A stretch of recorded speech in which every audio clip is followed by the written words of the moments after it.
The stark white envelope felt heavy in my hands, a physical weight that seemed far greater than the single sheet of paper folded inside. I sat at my mahogany desk in the back office of the Zanarello Gallery, the only sound in the room being the low hum of the climate control system designed to protect the millions of dollars worth of canvas and oil paint waiting in the showroom. My thumb traced the embossed logo of the medical center on the corner of the envelope. I didn't need to open it again. I had memorized the words, the numbers, the definitive medical confirmation that had shifted the axis of my entire world just 20 minutes ago. 6 weeks. I pressed a hand to my abdomen, expecting to feel something different. A spark, a change in temperature. But there was only the familiar fabric of my wine-colored silk dress and the rapid, terrified thumping of my own heart. I was pregnant. Me, Chloe Zanarello. Though to the world, and to the man I was about to encounter outside, I was still Chloe Foster. The duality of my life had never felt more fracturing than it did in this moment. Here, inside these walls, I was the capable manager of an elite art gallery, a woman who curated exhibitions for the city's wealthiest patrons. To the public, I was a hard-working single woman climbing the ladder. But in the shadows, in the spaces between heartbeats and whispered phone calls, I was the wife of Silvio Zanarello, the capo of the most powerful crime syndicate on the East Coast. A baby. I closed my eyes, tilting my head back against the leather chair. A child meant vulnerability. In Silvio's world, a child was a target. We were currently in a cold war with the DeLuca family, a tension that snapped like high-voltage wires across the city. Silvio had kept our marriage a secret for this very reason, to keep me out of the crosshairs. If they knew I carried his heir. My phone buzzed violently against the polished wood of the desk, shattering the silence. I jumped, my nerves already frayed.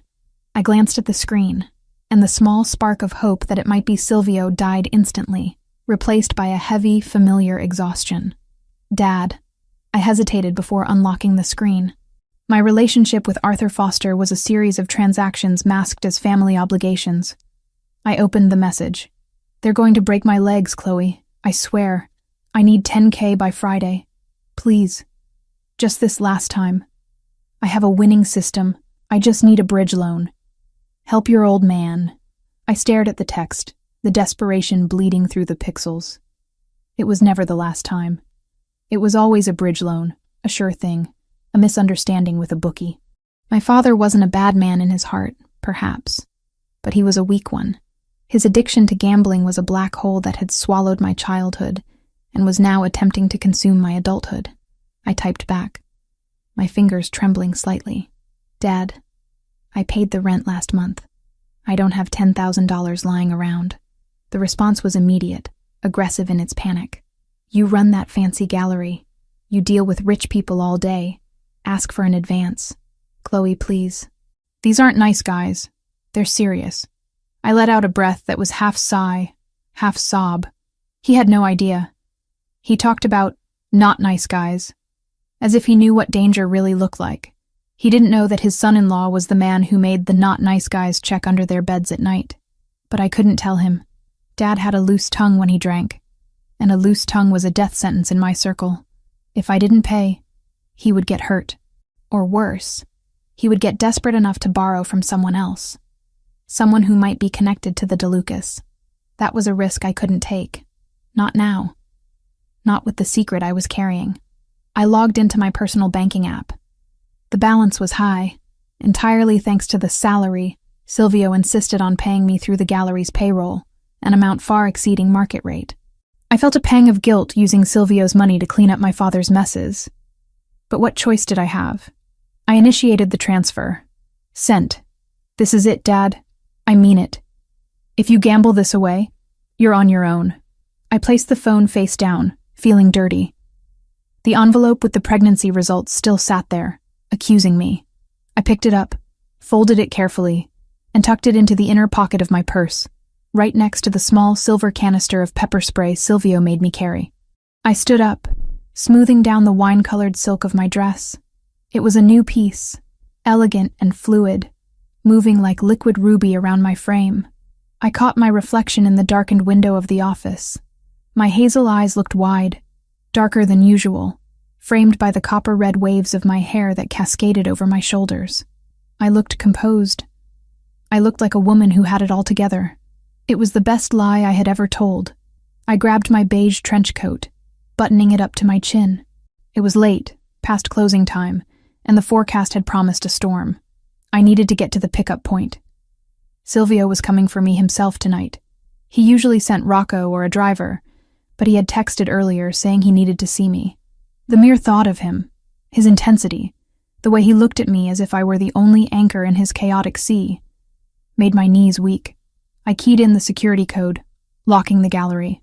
The heavy glass doors sealed with a reassuring thud. I stepped out onto the sidewalk, and the city assaulted me.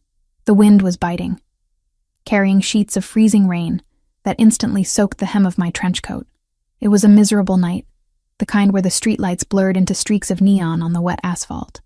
I huddled against the building, scanning the street for the familiar profile of Silvio's armored black SUV. The street was mostly empty, save for a few taxis splashing by. Well, look at what the cat dragged in. The voice came from the left, stepping out of the shadows of the neighboring awning. My stomach dropped. I knew that voice. It was the voice that had criticized my clothes, my laugh, and my dreams for 3 years before I finally found the courage to leave. Brandon. I turned slowly. He was leaning against the brickwork, looking like a caricature of his former self. His blonde hair was slicked back with too much product, wet from the rain.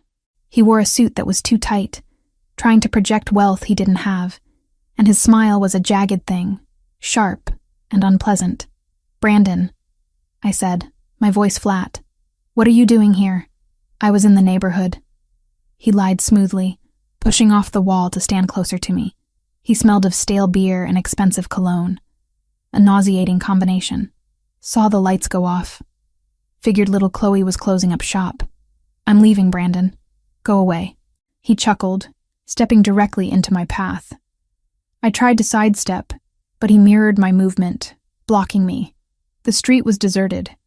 A spike of fear went through me, not just for myself, but for the tiny life inside me.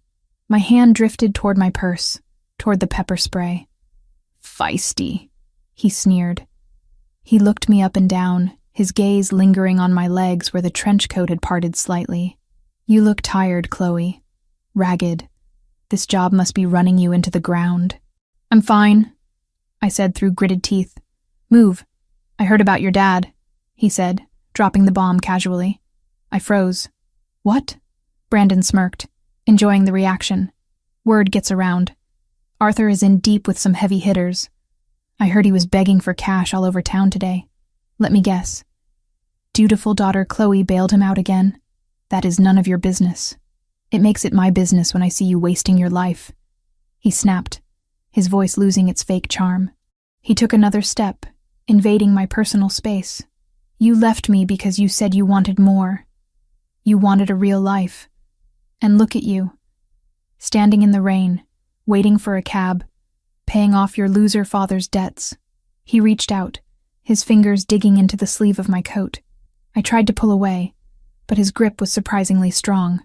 Let go of me, I warned, my voice rising. Or what? He laughed, a cruel barking sound. You're going to call the police? I'm just catching up with an old flame. He leaned in closer, his face inches from mine. Be honest, Chloe. You're miserable. You made a mistake leaving me. I'm about to close a huge deal. I could take care of you. I could actually help you with your dad, instead of you throwing money into a pit. I don't need your help, I spat, struggling against his grip. I'm not the same person I was, Brandon. No? He tightened his hold, shaking me slightly. You look the same, scared. Alone. He leaned back, looking at me with a mixture of pity and arrogance that made my blood boil. Tell me, he mocked, his voice dripping with condescension. Still single? The headlights swept over us before I could answer. Twin beams of blinding white light cut through the rain, illuminating the falling droplets like diamonds. A massive black SUV screeched to a halt at the curb, the tires hissing on the wet pavement. It didn't park. It stopped with the aggressive precision of a predator cutting off an escape route. Brandon squinted at the lights, shielding his eyes. Great. Your Uber is here, but we aren't done talking. The driver's side door didn't open. The rear passenger door flew open. A man stepped out. He didn't run. He didn't shout. He unfolded himself from the vehicle with a terrifying, fluid grace. Silvio Zanarello stood 6'3" in the pouring rain, ignoring the water soaking into his bespoke Italian suit. He didn't look at the traffic. He didn't look at the buildings. His dark, almost black eyes were locked onto Brandon's hand, the hand that was still gripping my arm. Silvio's face was a mask of stone. No anger, no rage. Just a cold, absolute void that was infinitely more terrifying than any scream. He moved across the sidewalk in 2 long strides. Hey, buddy, back off. This is a private... Brandon started, puffing his chest out. He never finished the sentence. Silvio didn't punch him. He didn't push him. He simply reached out and clamped his hand over Brandon's wrist, the one holding me. Brandon let out a strangled yelp as Silvio applied pressure. It wasn't a struggle. It was mechanics. Silvio squeezed and I heard the sickening pop of cartilage. Brandon's knees buckled, and he released me instantly, doubling over, clutching his wrist to his chest. Ah! You broke it! You crazy psycho, you broke my wrist! Brandon screamed, stumbling back against the brick wall, his face draining of color. Silvio didn't blink. He stepped between me and Brandon, turning his back on the threat as if Brandon were no more dangerous than a fly. He looked at me, his dark eyes scanning my face, searching for damage. Did he touch you anywhere else? Silvio asked. His voice was low, a rumble of thunder that vibrated in my chest. It was deadly calm. No, I whispered, my breath hitching. Just my arm. I'm okay, Silvio. Silvio nodded once, then slowly turned back to Brandon. Brandon was sliding down the wall, cradling his arm, tears mixing with the rain on his face. He looked up at Silvio, and for the first time, I saw true primal fear in my ex-husband's eyes. He realized, too late, that he wasn't dealing with a jealous boyfriend. He was dealing with a monster. Do you know who I am? Silvio asked softly. Brandon shook his head frantically. No, look, man, I was just talking to her. We used to date. It was a misunderstanding. Silvio took a step closer. Brandon flinched violently. She is not single, Silvio said, each word precise, like a bullet casing hitting the floor.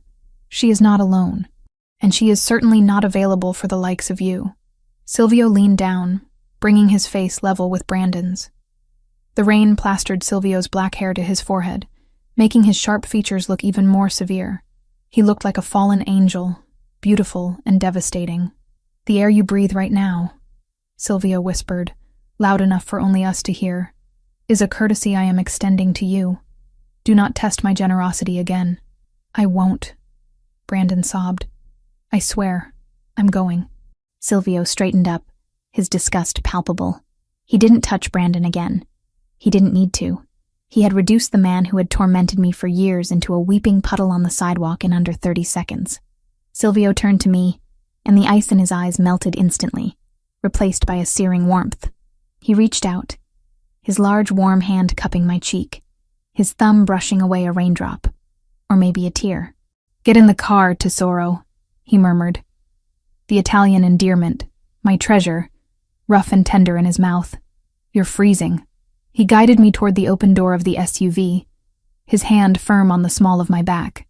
I slid onto the leather seat, the warmth of the interior wrapping around me like a blanket. Silvio followed me in, pulling the door shut and sealing out the rain, the city, and Brandon. The silence inside the armored vehicle was absolute. The driver, a thick-necked man named Enzo, kept his eyes forward, the partition glass raised. It was just us. My heart was still hammering against my ribs, the adrenaline crashing into the reality of what had just happened. I looked at Silvio. He was brushing the water from his jacket, his jaw set tight. I could see the tension radiating off him in waves. He was furious, not at me, but at the situation, at the fact that I had been exposed. I'm sorry, I said quietly. He was just waiting there. I didn't know. Don't apologize. Silvio cut me off, though his tone was gentle. He reached across the seat and took my hand, his grip possessing.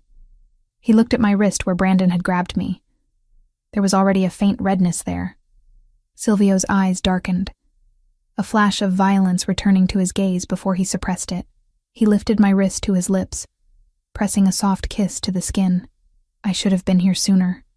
I should have had men posted at the door.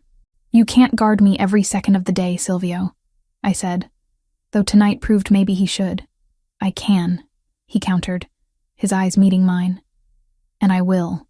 He pulled me closer, and I went willingly, sliding across the seat until I was tucked against his side. He wrapped his arm around me, creating a cocoon of safety. I rested my head on his shoulder, inhaling the scent of him, rain, expensive wool, and the faint metallic tang of danger. I thought about the envelope in my purse, the secret that lay between us. Tonight had been a close call. If Brandon had been someone else, if he had been a DeLuca associate sent to kidnap me, I shivered, and Silvio's arm tightened. We have a problem, he said, his voice changing, shifting from husband to boss. I pulled back slightly to look at him. What kind of problem? The route to the estate is compromised, he said. Enzo picked up chatter. There are spotters on the highway. We can't go home tonight. My blood ran cold. The DeLucas? Likely, Silvio said. We're diverting to the penthouse. It's secure. We have supplies there. He looked at me, his expression unreadable. You're trembling. Was it him? Did he say something else to you? I shook my head. No, just the cold. It was a lie. I was trembling because the walls were closing in. My father was being threatened. My ex-boyfriend was stalking me and knew about my father's debts. The DeLucas were hunting us on the highway, and amidst all this death and chaos, I was growing a life. I pressed my hand against my stomach again, unseen under the fold of my trench coat. Silvio, I started, my voice wavering. I wanted to tell him. I wanted to blurt it out right now, to share the burden. I'm pregnant. We're having a baby. But dumping that truth on him now, with a war already brewing and enemies circling the family, would have yanked his focus in the worst possible way. We needed his head clear, not dragged into the gravity of a child we had barely begun to imagine. But then he pulled his phone out, his brow furrowing as he read a secure message. Rocco is meeting us there. We need to purge the security team. Someone talked. He looked so stressed, the weight of the organization crushing down on his broad shoulders. If I told him now, while we were fleeing to a safe house, while he was hunting a traitor, it might be the distraction that gets him killed. He needed to be sharp. He needed to be the predator I saw on the sidewalk. What is it, Chloe? He asked, sensing my hesitation. He put the phone down, giving me his full attention. I swallowed the truth back down. Nothing, I lied. Just, I'm glad you came when you did. I don't know what I would have done. Silvio leaned in, his forehead resting against mine. I will always come for you. You are my life, Chloe. Without you, none of this matters. His words were meant to be comforting, but they only added to the weight in my chest. If I was his life, what would happen when he found out I had endangered it by keeping this secret? And what would he do to the world to protect the child we had made? The car sped through the rain-slicked streets, carrying us toward safety. But I knew the storm was only just beginning. As we turned a corner, the city lights played across Silvio's face, illuminating the hard lines of a man who commanded armies. I closed my eyes and prayed that his strength would be enough for all three of us. Inside my purse, the phone buzzed again. Another message. I didn't check it, but I knew. It was my father, or maybe Brandon. The past wasn't letting go, and the future was arriving faster than I could handle. Enzo, Silvio commanded. Take the lower tunnels. I don't want to be seen on the bridge. Yes, boss. We descended into the dark underbelly of the city, leaving the rain behind, but taking the danger with us. I gripped Silvio's hand tighter, and he squeezed back. An unbreakable promise in the darkness. But promises were easy to make. Keeping them in a world built on blood and betrayal was a different story entirely. As the tunnel lights flickered overhead, a wave of nausea hit me. Morning sickness arriving early, triggered by the stress. I swallowed hard, willing it away. I couldn't be sick. Not now. Not when I had to be strong. I had to play the part of the supportive wife, the partner, not the liability. "Are you sure you're okay?" Silvio asked, his perception uncannily sharp. "You're pale. Just the adrenaline wearing off," I whispered. "I just need to rest." "Soon," he promised. "We'll be safe soon." Safety. It was such a fragile word. I looked at the man I loved, the father of my unborn child, and wondered if we would ever truly know what it meant again. The interior of the armored SUV was a sealed capsule, separating us from the chaos of the storm and the violence that had just erupted on the sidewalk. The silence was heavy, not with awkwardness, but with the dense, suffocating weight of unsaid things. I watched the city blur past the tinted, bulletproof glass, the neon lights stretching into long ribbons of color against the wet pavement. My wrist, where Brandon had grabbed me, throbbed with a dull ache, a physical reminder of the past I couldn't seem to shake. Silvio sat beside me, his large frame filling the space. He hadn't spoken since we entered the tunnel. He was staring straight ahead, his jaw locked tight enough to grind stone. His hand, however, was resting on my knee, his thumb tracing slow, rhythmic circles against the fabric of my coat. It was a grounding touch, a tether keeping me from floating away into panic. But I could feel the tension vibrating through him. It was a low-frequency hum of lethal energy that hadn't yet dissipated. "Let me see it again," he said, his voice breaking the silence. It was low, rough like gravel. I hesitated, then turned my arm over.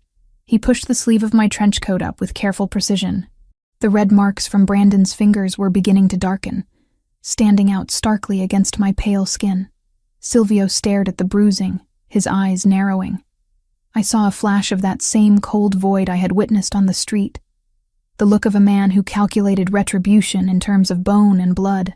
"It looks worse than it feels," I lied softly, trying to de-escalate the violence brewing inside him.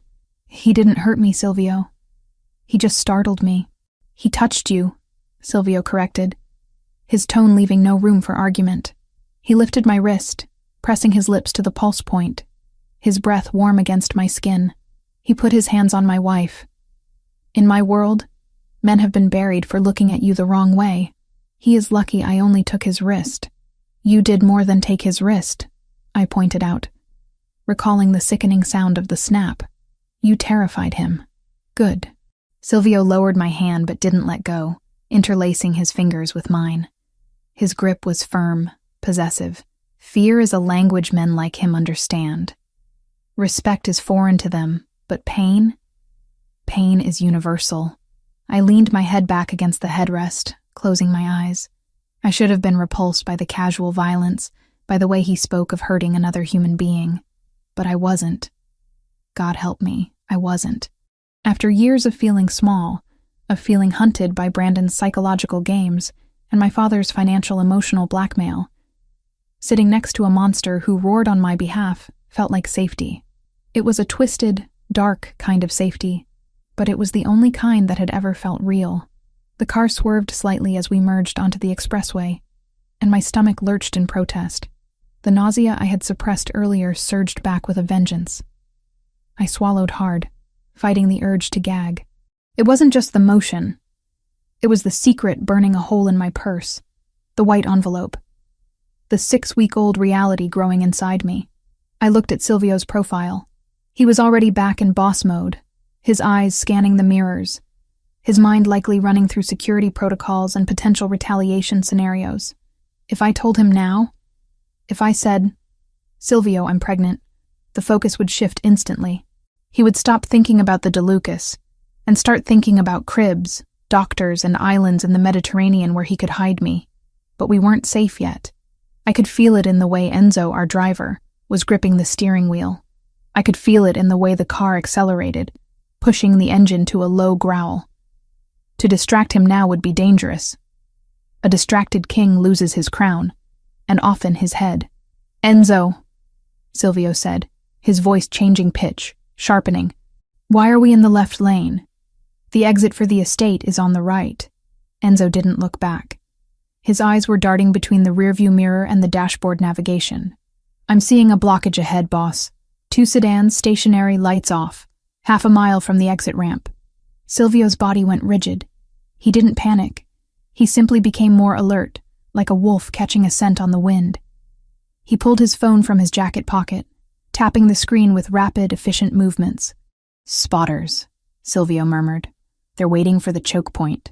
"The DeLucas?" I asked, the nausea forgotten for a split second as cold fear washed over me. "Or hired guns looking for a payday," Silvio replied, not looking up. "It doesn't matter who they are. What matters is they know where we live." He pressed the phone to his ear. "Rocco. The primary route is burned. We have bogies at the exit. Divert all units. We aren't going home." He listened for a moment, his expression darkening. "I don't care how it happened. Just fix it. Initiate Protocol Black. We're going to the Spire." The Spire. I knew the name. It was the penthouse apartment Silvio owned in the center of the city, a fortress in the sky that he kept for contingencies. We had never stayed there. It was a place of last resort, a glass cage for when the ground became too dangerous. The car suddenly banked hard to the left, crossing 3 lanes of traffic with aggressive speed. Horns blared around us, fading quickly as the thick glass insulated us. The sudden motion sent my stomach spinning again. Bile rose in my throat. I clamped a hand over my mouth, making a small, strangled noise. Silvio turned to me instantly, the phone forgotten. "Chloe? I'm fine," I gasped, forcing the bile down. "Just car sick. The swerving. Enzo, smooth it out," Silvio ordered, his voice whipping like a lash. "Trying, boss, but we need to lose the tail just in case." Silvio unbuckled his seatbelt, a move that was statistically more dangerous than the assassins, but he didn't care, and slid closer to me. He placed a hand on the back of my neck, his fingers cool and soothing. "Breathe, Tesoro," he instructed, his voice low and steady.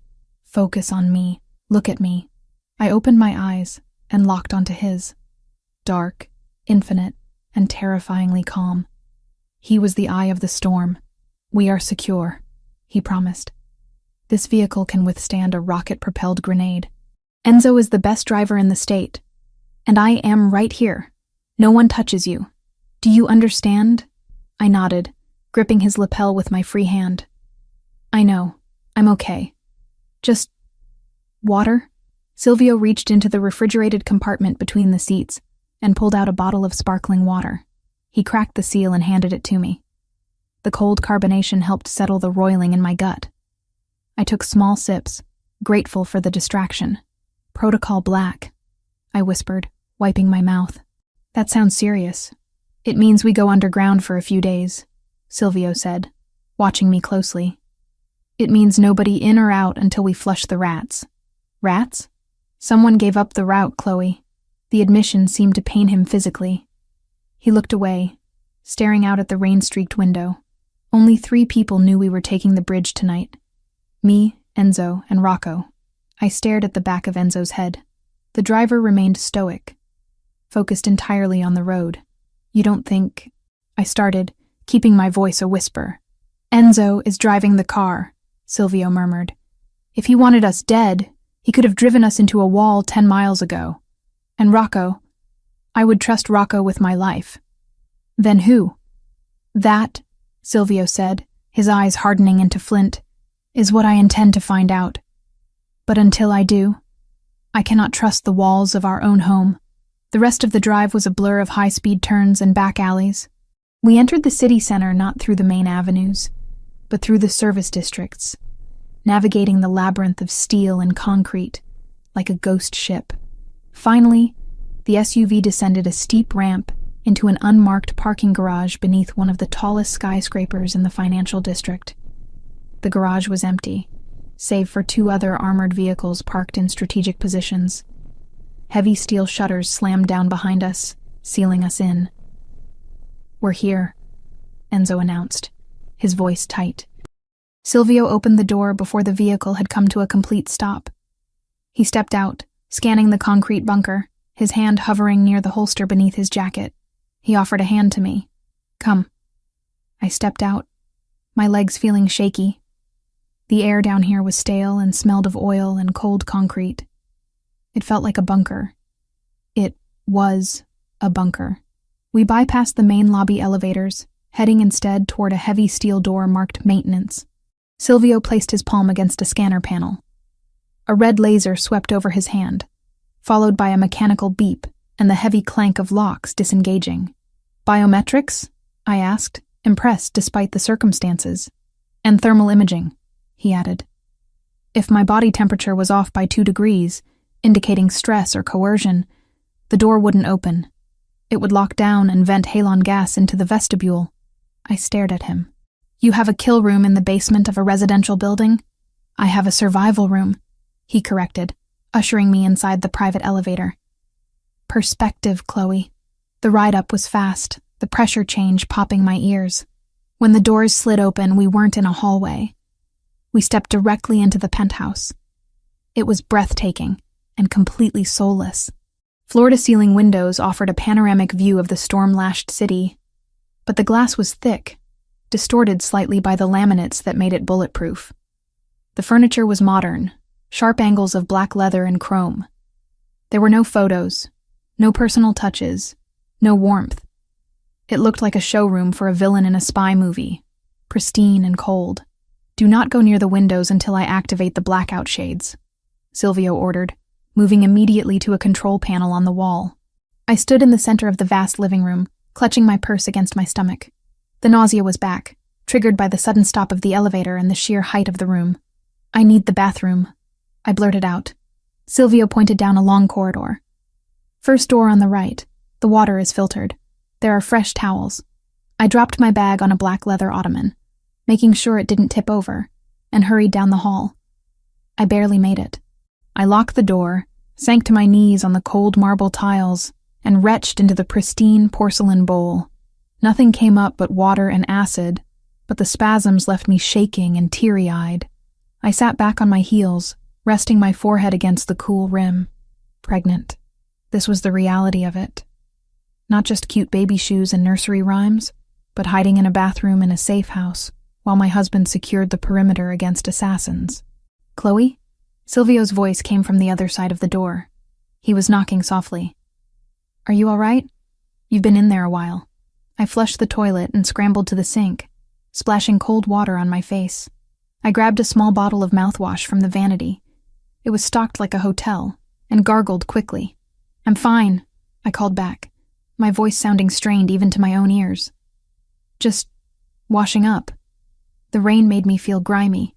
I laid out some clothes for you," he said. "In the bedroom. Your dress is wet." "Okay.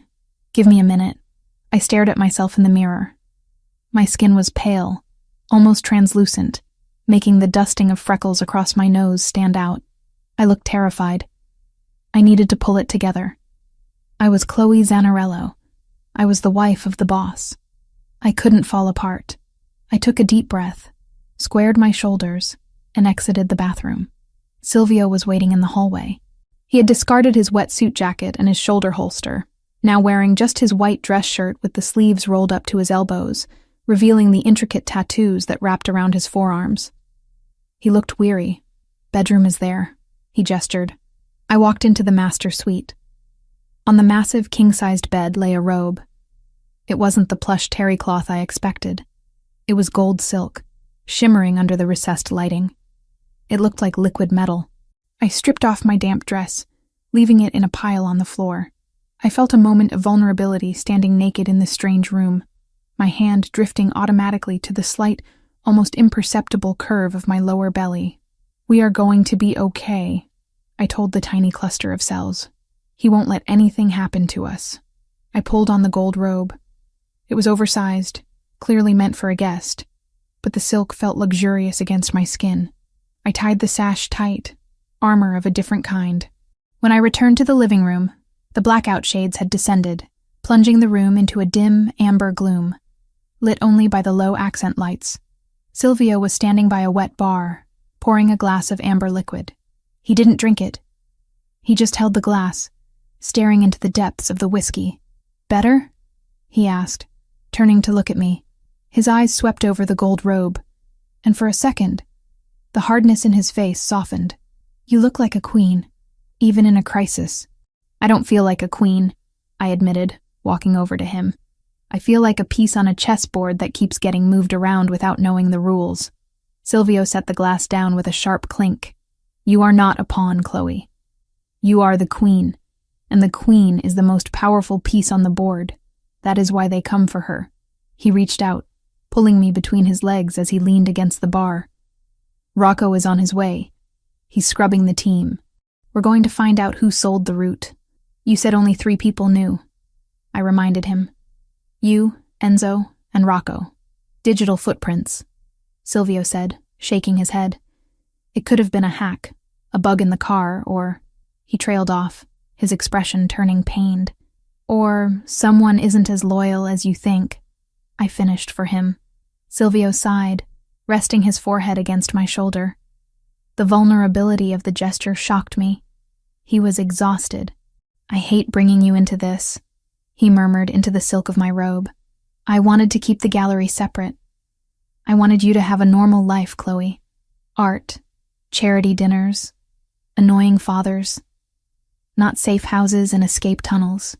It's too late for that, I said, running my fingers through his damp hair. I married you, Silvio. All of you. The gallery owner and the Don. He pulled back, searching my face. Tonight, on the street, with Brandon. You weren't afraid of me? No, I said honestly. I was afraid of him. When you showed up, I just felt relief. Silvio studied me for a long moment, as if trying to decipher a code written in my eyes. You are stronger than you think, Chloe Zanarello. Most women would be hysterical right now. You are standing here, calm, asking the right questions. He didn't know I was holding on by a thread. He didn't know about the nausea churning in my stomach or the envelope in my purse that could change everything. I need to work, he said, stepping back, the moment of intimacy ending as duty called. I need to go over the logs. You should sleep. The bedroom is soundproof. You're safe here. I'm not tired, I lied. I couldn't sleep. Not with the adrenaline spiking and crashing in my blood. I'll stay up with you for a bit. Chloe, I'm not going to sit in a room by myself staring at the wall, Silvio, I said firmly. I can help. I know how to look for patterns. I manage inventory logs all day. Numbers are numbers. He looked at me with a mix of amusement and respect. You want to audit the crime syndicate's security logs? I want to find out who tried to get us killed, I said. And I want to know why my husband is looking at his phone like he expects it to bite him. Silvio let out a short, dry laugh. Fine. But you sit on the couch. You rest. If I see you yawning, I'm carrying you to bed. He moved to the dining table, which had transformed into a command center with a laptop and several secure tablets. I sat on the plush leather sofa, wrapping the gold robe tighter around myself. I watched him work, the focused intensity of his face, the way his muscles bunched under his shirt. My laptop was in my bag. The gallery accounts. If there was a leak, if money had changed hands to buy that information, it had to come from somewhere. And if Brandon knew about the root, my mind raced. Brandon was a failure. He had no money, no connections. How did he know I was at the gallery tonight? How did he know about my dad's debts? And how did the spotters know our route? It was all connected. I could feel it, and I had the sinking suspicion that the answer wasn't in Silvio's security logs, but in the financial shadows where I spent my days.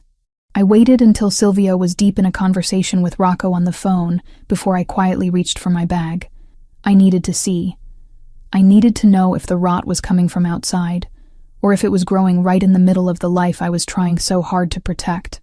Rocco, Silvio barked into the phone, his voice echoing in the large room. I don't care about the encryption. Break it. I want a name. I opened my laptop, the screen glowing blue in the dim room. I want a name too, I thought, and I had a terrible feeling I knew where to look. The heavy steel door clicked shut, sealing Silvio outside in the corridor, and leaving me in the expansive silence of the penthouse. He hadn't wanted to go. I had seen the conflict warring behind his dark eyes, the primal need to stand guard over me, versus the strategic necessity of hunting down the traitor who had almost cost us our lives. Strategy had won, as it always did with Silvio Zanarello. A dead king couldn't protect his queen. I stood in the center of the living room. the gold silk robe shivering slightly against my skin as the air conditioning cycled on. The space felt too large, too empty, despite the presence of the man standing by the elevator bank. Rocco. He was a mountain of a man, broader even than Silvio, with a shaved head and a neck that seemed to merge directly with his shoulders. He stood with his hands clasped in front of him, staring at the elevator doors as if daring them to open. He hadn't moved a muscle since Silvio left 5 minutes ago. "Rocco," I said, my voice sounding thin in the cavernous room. "You don't have to stand there like a statue. The perimeter is secure, isn't it?" Rocco turned his head slowly, acknowledging me without breaking his vigilance. "Boss said watch the door." I watched the door. "You can watch the door from the couch," I offered, gesturing to the leather sectional that cost more than my first car, a comparison I immediately pushed away. It didn't matter what things cost anymore. It only mattered if they were bulletproof. "I'm going to make coffee. Do you want some?" "No, ma'am, thank you." He turned back to the elevator. I sighed, realizing that attempting small talk with Rocco was like trying to interview a brick wall. I walked to the kitchen island, the marble cool under my fingertips. I didn't actually want coffee. The nausea from earlier was still lurking at the back of my throat, a constant, nagging reminder of the secret I was harboring. But I needed a task. I needed to move. I poured a glass of water instead, taking small sips as my mind replayed the events of the night. Brandon's face, twisted in pain and fear. The way he had known about my father's debts. The way he had been waiting outside the gallery, smug and confident, just before our route was compromised. Coincidences were rare in my old life. In Silvio's world, they didn't exist. I looked at my purse, sitting on the counter where I had left it. Inside was my laptop. And the envelope. "I want a name," Silvio had said. He was out there breaking encryption, and likely breaking fingers to find the leak. But Silvio looked at the world through the lens of territories and soldiers. He saw enemies in terms of rival families and hired guns. I saw the world differently. I saw it in ledgers, in wire transfers, in the desperate arithmetic of people like my father who tried to solve subtraction problems with addition.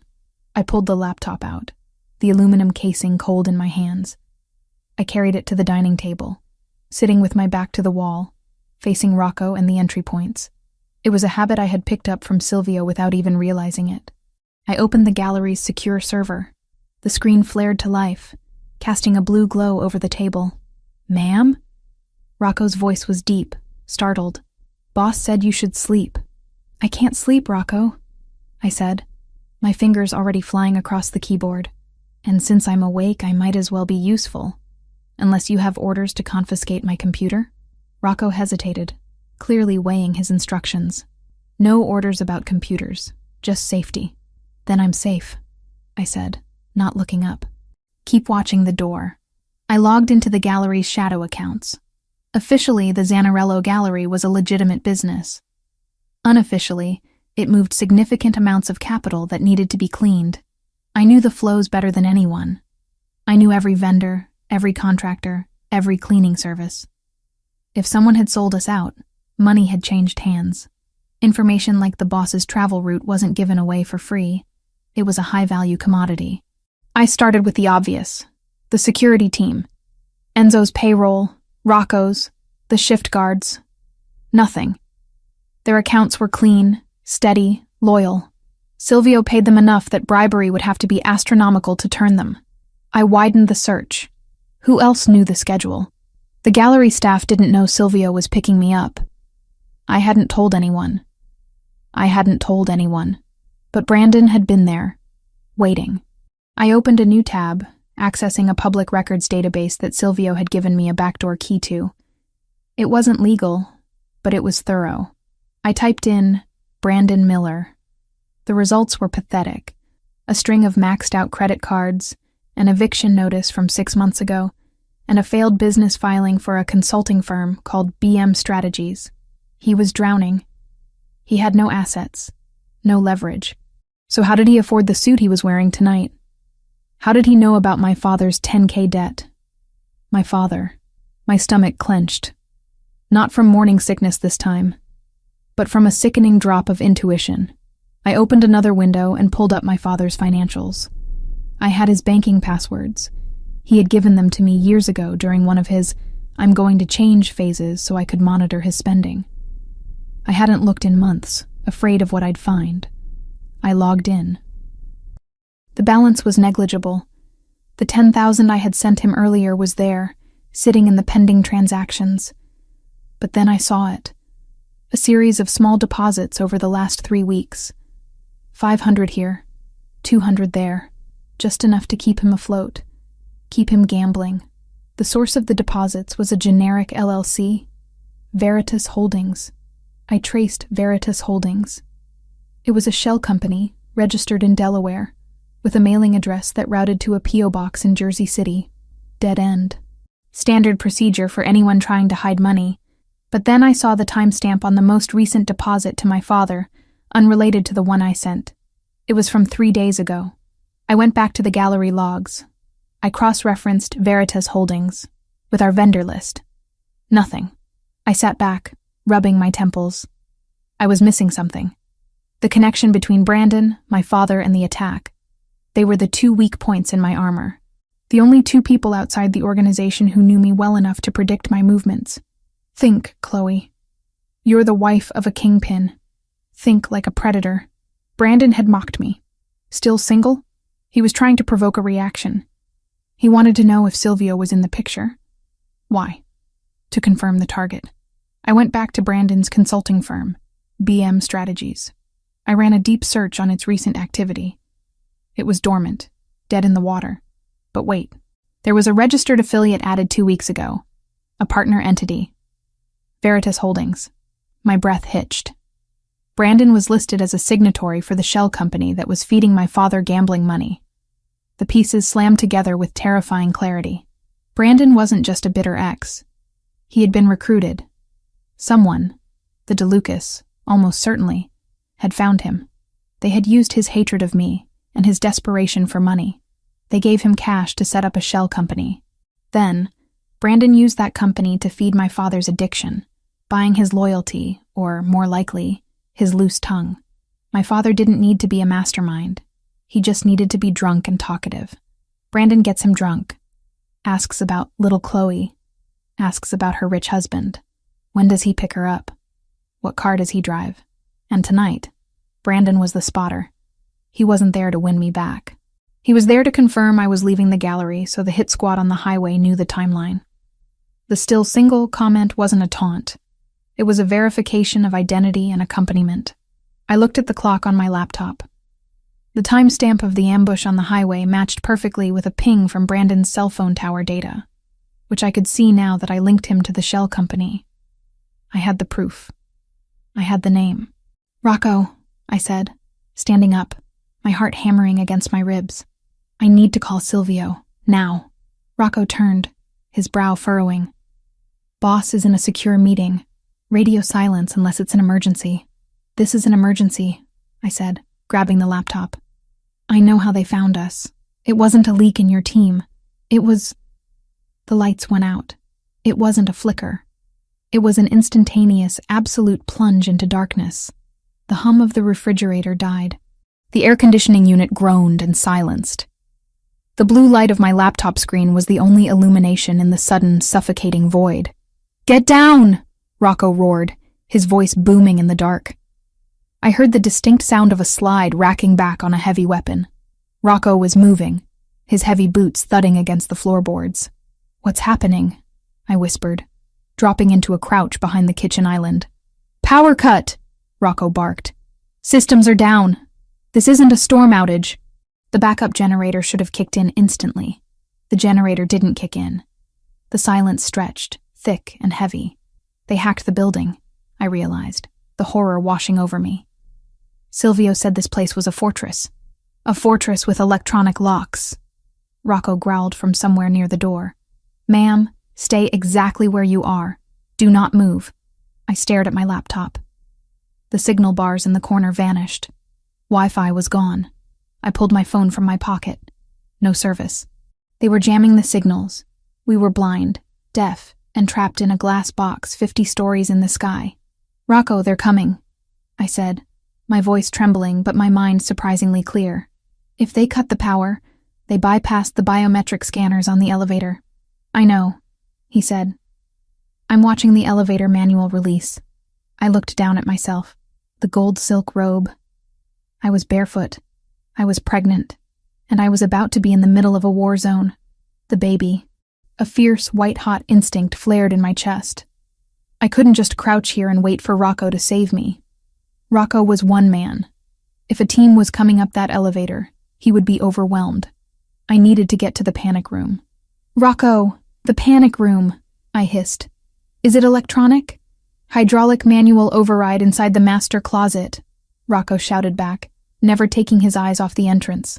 Go, now! I didn't hesitate. I grabbed my laptop, evidence, I couldn't leave it, and scrambled to my feet. I ran toward the hallway, the silk of my robe flowing behind me like a ghost. The darkness was absolute in the corridor, but I knew the layout from the brief tour Silvio had given me. I burst into the master bedroom. I fumbled for my purse on the ottoman where I'd left it earlier. My fingers closed around the strap. The envelope. The medical envelope was inside. I couldn't risk losing it. Couldn't risk it falling out during a struggle. With shaking hands, I ripped the envelope out of the bag. I folded it in half, then in half again, and shoved it inside the bodice of my robe, pressing it flat against my skin, right over my heart, held in place by my bra. It scratched against me, a rough reminder of what I was fighting for. You are not a pawn, Silvio had said. You are the queen. I ran to the walk-in closet. It was massive, lined with shelves of suits Silvio rarely wore. In the back, behind a rack of winter coats, was a false panel. I found the latch by touch, my fingers scrabbling against the wood. It clicked, and the panel swung open. Behind it was a heavy steel door with a manual wheel, like a submarine hatch. I grabbed the cold metal wheel. It was heavy, resistant. I put my shoulder into it, gritting my teeth, straining against the mechanism. It groaned, metal grinding on metal, and began to turn. Crash. The sound of the penthouse front door exploding inward echoed through the apartment. It wasn't the elevator. They had blown the service stairwell access. Contact! Rocco yelled. Then, the deafening rat-a-tat-tat of automatic gunfire erupted in the living room. I screamed, a short, sharp sound that I swallowed instantly. I couldn't freeze. I pulled the panic room door open. It was dark inside. Wait! I stopped. I looked at the dark safety of the steel box. Then I looked back at the bedroom. The safe. Silvio had a wall safe behind the painting opposite the bed. He had shown me the combination. If you ever need it, Chloe, it's there. If I went into the panic room unarmed, I was just waiting to be dug out. If they had tech to hack the building, they might have tech to drill the door eventually. I needed a way to fight back. The gunfire in the living room was intense. Rocco was laying down hate, buying me seconds. I couldn't waste them. I turned away from the panic room and ran back into the bedroom. I scrambled over the bed, knocking a lamp to the floor. I tore the abstract painting off the wall, the canvas ripping. The keypad was faint in the gloom. I punched in the numbers by feel. 1984. The lock beeped. A battery backup, thank God. And the small door popped open. Inside lay a matte black Glock 19 and 2 spare magazines. I grabbed the gun. It was heavier than I remembered from the range session Silvio had forced me to attend. Grip it high. His voice echoed in my memory. Don't anticipate the recoil. Just squeeze. I checked the chamber. Loaded. I grabbed the magazines and shoved them into the deep pockets of the robe. The gunfire in the living room paused. Clear, a voice shouted. Not Rocco's voice. My heart stopped. Check the rooms. Find her. The boss wants her alive, the stranger commanded. Rocco. Was he dead? Had they killed the mountain? I didn't have time to grieve. I slid off the bed and sprinted back to the closet. Footsteps were thudding down the hallway. Heavy, tactical boots. They were coming. I threw myself into the closet, scrambling past the coats. I squeezed through the opening of the panic room. I grabbed the internal wheel to seal the door. A beam of a tactical flashlight cut through the darkness of the bedroom, sweeping across the open closet door. In here! a voice shouted. I spun the wheel. The heavy steel door began to close, the gears mesmerizingly slow. I saw a figure appear in the doorway of the closet, a silhouette against the flashlight beam. He raised a rifle. I didn't think. I raised the Glock, holding it with both hands as Silvio taught me, and fired blindly into the gap. Bang. The recoil jarred my shoulder. The noise was thunderous in the confined space. I didn't see if I hit him, but the figure flinched back, seeking cover. That second was all I needed. I slammed the wheel home. The locking bolts engaged with a heavy, final thud clank. I spun the wheel to jam the lock. I was sealed in. I fell back against the cold metal floor, gasping for air, the gun still clutched in my hand, the barrel smoking slightly. My chest was heaving. I could hear them outside now, muffled shouting, the sound of rifle butts striking the steel door. Open it! Set the charges! I scrambled away from the door, deeper into the panic room. It was a small space, maybe 6 by 6 feet. Emergency lights flickered on, bathing the room in a harsh red glow. There was a bench, a supply crate, and a bank of monitors on the wall. I dragged myself up to the monitors. They were wired to hardline cameras, independent of the building's hacked system. The screens flickered to life. I saw the bedroom I had just fled.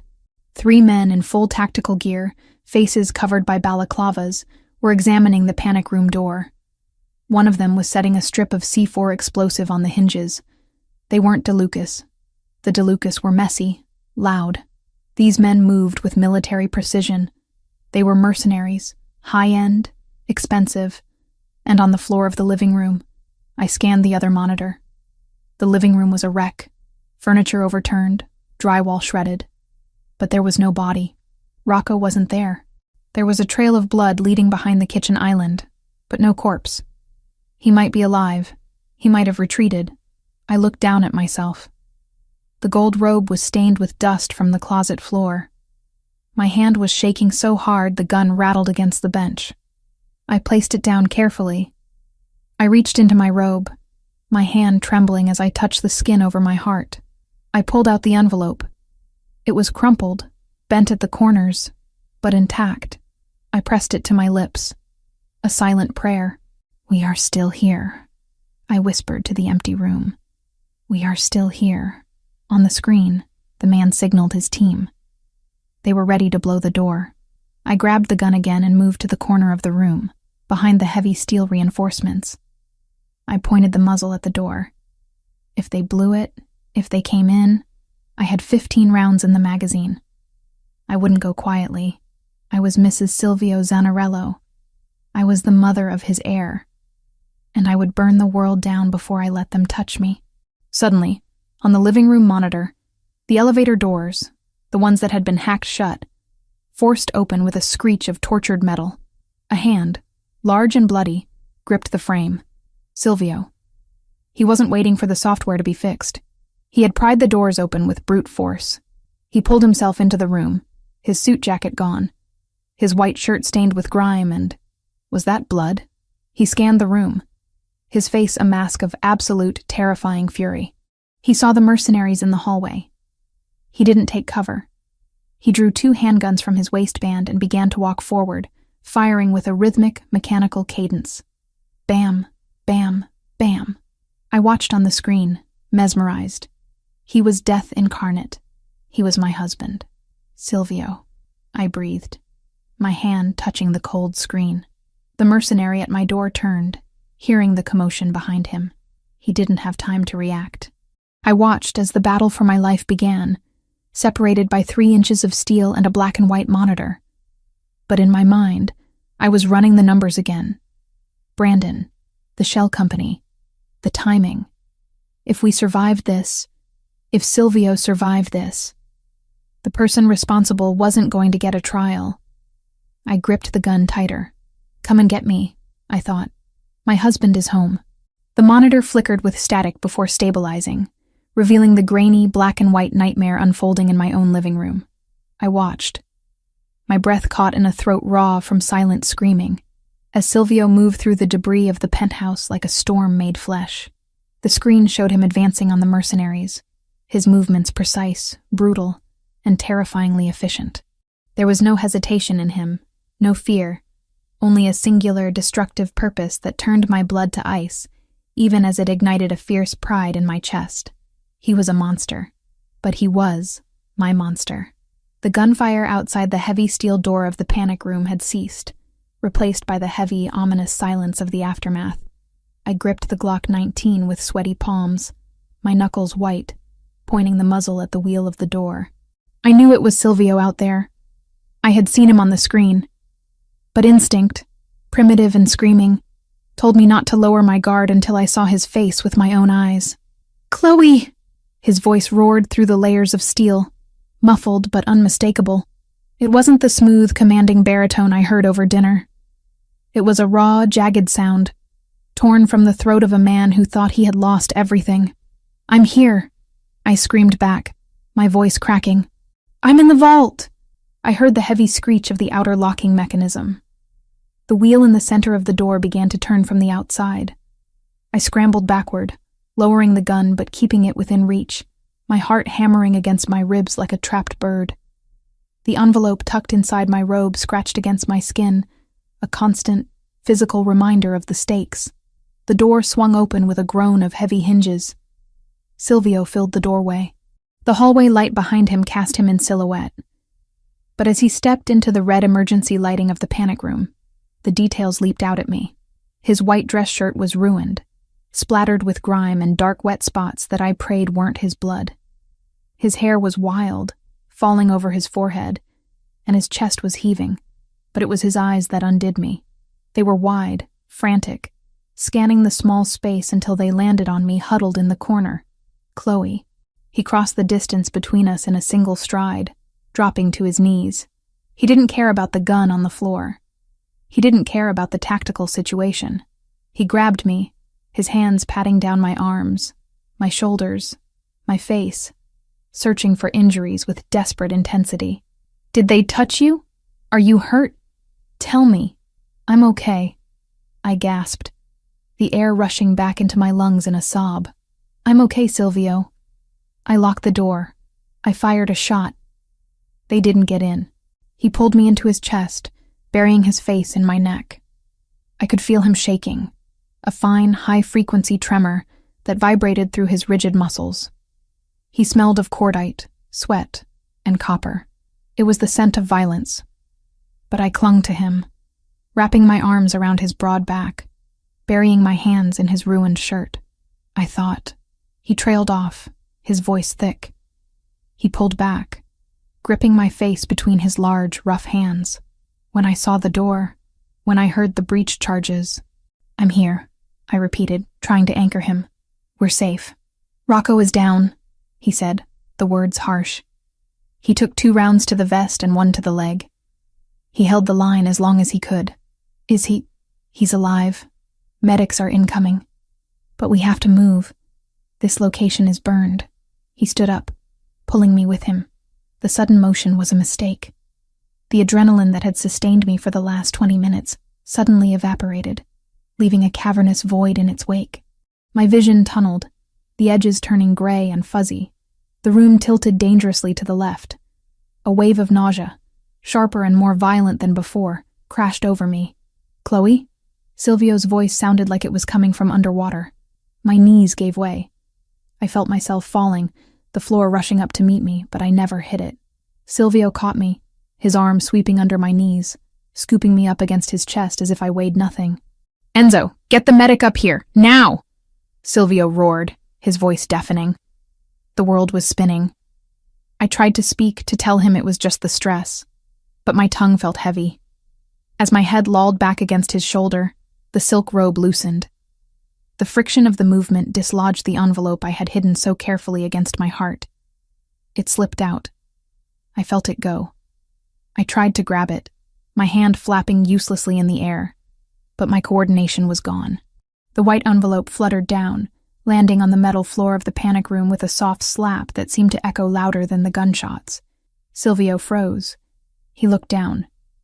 The red emergency light reflected off the glossy white paper. The logo of the obstetrics clinic was clearly visible, facing up. Time seemed to stop. The chaos of the penthouse, the shouting of the reinforcements arriving in the hallway, the smell of smoke, it all faded into the background. There was only Silvio, me, and the piece of paper that held our future. No, I whispered, the word barely a breath. Silvio didn't move for a second. Then, slowly, carefully, he shifted my weight to one arm, holding me securely against his hip. He knelt down, his movements fluid despite the violence he had just dispensed. He reached out and picked up the envelope. He stood up, his eyes never leaving the paper. He didn't open it. He didn't have to. He recognized the clinic's name. He saw the confidential patient results stamp. He looked at me. The frantic energy from the battle was gone, replaced by a stillness that was absolute. His dark eyes searched mine, seeing the truth written in my exhaustion, in the pale cast of my skin, in the protective way I had curled around myself even while fainting. "Chloe," he said, his voice unrecognizable. It was soft, shattered. "Silvio, The darkness claimed me then, dragging me down into a blissful, silent void where there were no guns, no debts, and no envelopes. When I opened my eyes, the lighting had changed. I wasn't in the red gloom of the panic room anymore. I was lying on the massive bed in the master suite. The air smelled of antiseptic and ozone. My arm stung. I looked down to see a small bandage on the inside of my elbow. An IV line had been inserted and then removed. I sat up, a rush of dizziness making me sway. Careful. Silvio was sitting in the armchair in the corner of the room, deep in the shadows. He wasn't wearing his ruined shirt anymore. He had changed into a black t-shirt that clung to his chest, emphasizing the tension in his frame. He held a glass of water in one hand and the crumpled white envelope in the other. "Drink," he commanded softly, holding out the glass. I took it, my hands trembling slightly. The water was cool and clean. I drained half the glass before I dared to look at him again. "You read it," I stated. It wasn't a question. Silvio looked down at the paper in his hand. He smoothed a crease with his thumb, his touch reverent. 6 weeks, he murmured. "You were going to tell me tonight." "Yes," I said, my voice gathering strength. "Before the rain, before Brandon, before everything went to hell." He stood up and walked to the edge of the bed. He didn't sit. He loomed over me, his presence overwhelming. "You were in a firefight," he said, his voice rising, the anger finally bleeding through. "You were running through a kill zone. You were holding a gun, with my child inside you. I did what I had to do to survive." I shot back, setting the glass on the nightstand with a sharp clink. "I wasn't going to wait for them to blow the door. You should have been nowhere near this," he shouted, turning away and pacing the length of the room, running a hand through his hair. "I brought you here. I put you in this box. I exposed you to this. You didn't know," I argued. "It is my job to know." He spun around, his face a mask of torture. "Do you understand how close we came? If that door hadn't held, if that mercenary had been faster." He choked on the words, unable to finish the thought. He walked back to the bed and sat down heavily on the edge, the mattress dipping under his weight. He reached out and placed his hand on my stomach over the silk robe. His heat seeped through the fabric. "A baby," he whispered, the anger draining out of him as quickly as it had come, leaving only naked terror. "We are having a baby." I covered his hand with mine. "We are." He looked at me, his eyes wet. "I cannot protect you here, Chloe. Not now. Not with the DeLucas moving like this. Silvio, no." He cut me off, his voice hardening with resolve. "I have a plane waiting at Teterboro. You are leaving tonight. I have a villa in Sicily near Palermo. It's a fortress. My mother's family is there. You will be safe. You will stay there until the baby is born." My heart plummeted. I knew he would say this. It was the logical move. The safe move. But it was the wrong move. Putting an ocean between us wouldn't make me any less of a target. It would only leave me frightened and alone on a plane, in a villa every enemy already knew he owned, too far away for him to reach me if something went wrong. "No," I said. Silvio blinked, as if he hadn't heard me correctly. "Excuse me?" I said no, I repeated, pushing myself up until I was sitting straighter against the headboard. I am not going to Sicily. I am not going to hide on an island while you fight a war here. This is not a negotiation, Chloe. He stood up again, his dominance flaring. This is a war. You are a civilian. You are pregnant. You are a target. You go where I say you go because I am your husband and I need to know you are breathing. And if I leave, you lose, I said calmly. He stared at me. What are you talking about? Pass me my bag, I said, pointing to the ottoman where my purse had been recovered. Chloe, stop playing games. Give me the bag, Silvio, I snapped, matching his intensity. He paused, surprised by the steel in my voice. He grabbed the bag and tossed it onto the bed. I dug through it and pulled out my laptop. I prayed the battery had survived. It booted up, the screen casting a pale light on the duvet. You were looking for a leak, I said, typing in my password. You were tearing apart your team. You were looking for a traitor inside the organization. And I will find them, he growled. I already did, I said. I turned the laptop around so he could see the screen. Silvio frowned, looking at the spreadsheet I had compiled before the power was cut. What is this? This, I pointed to the highlighted column, is a shell company called Veritas Holdings.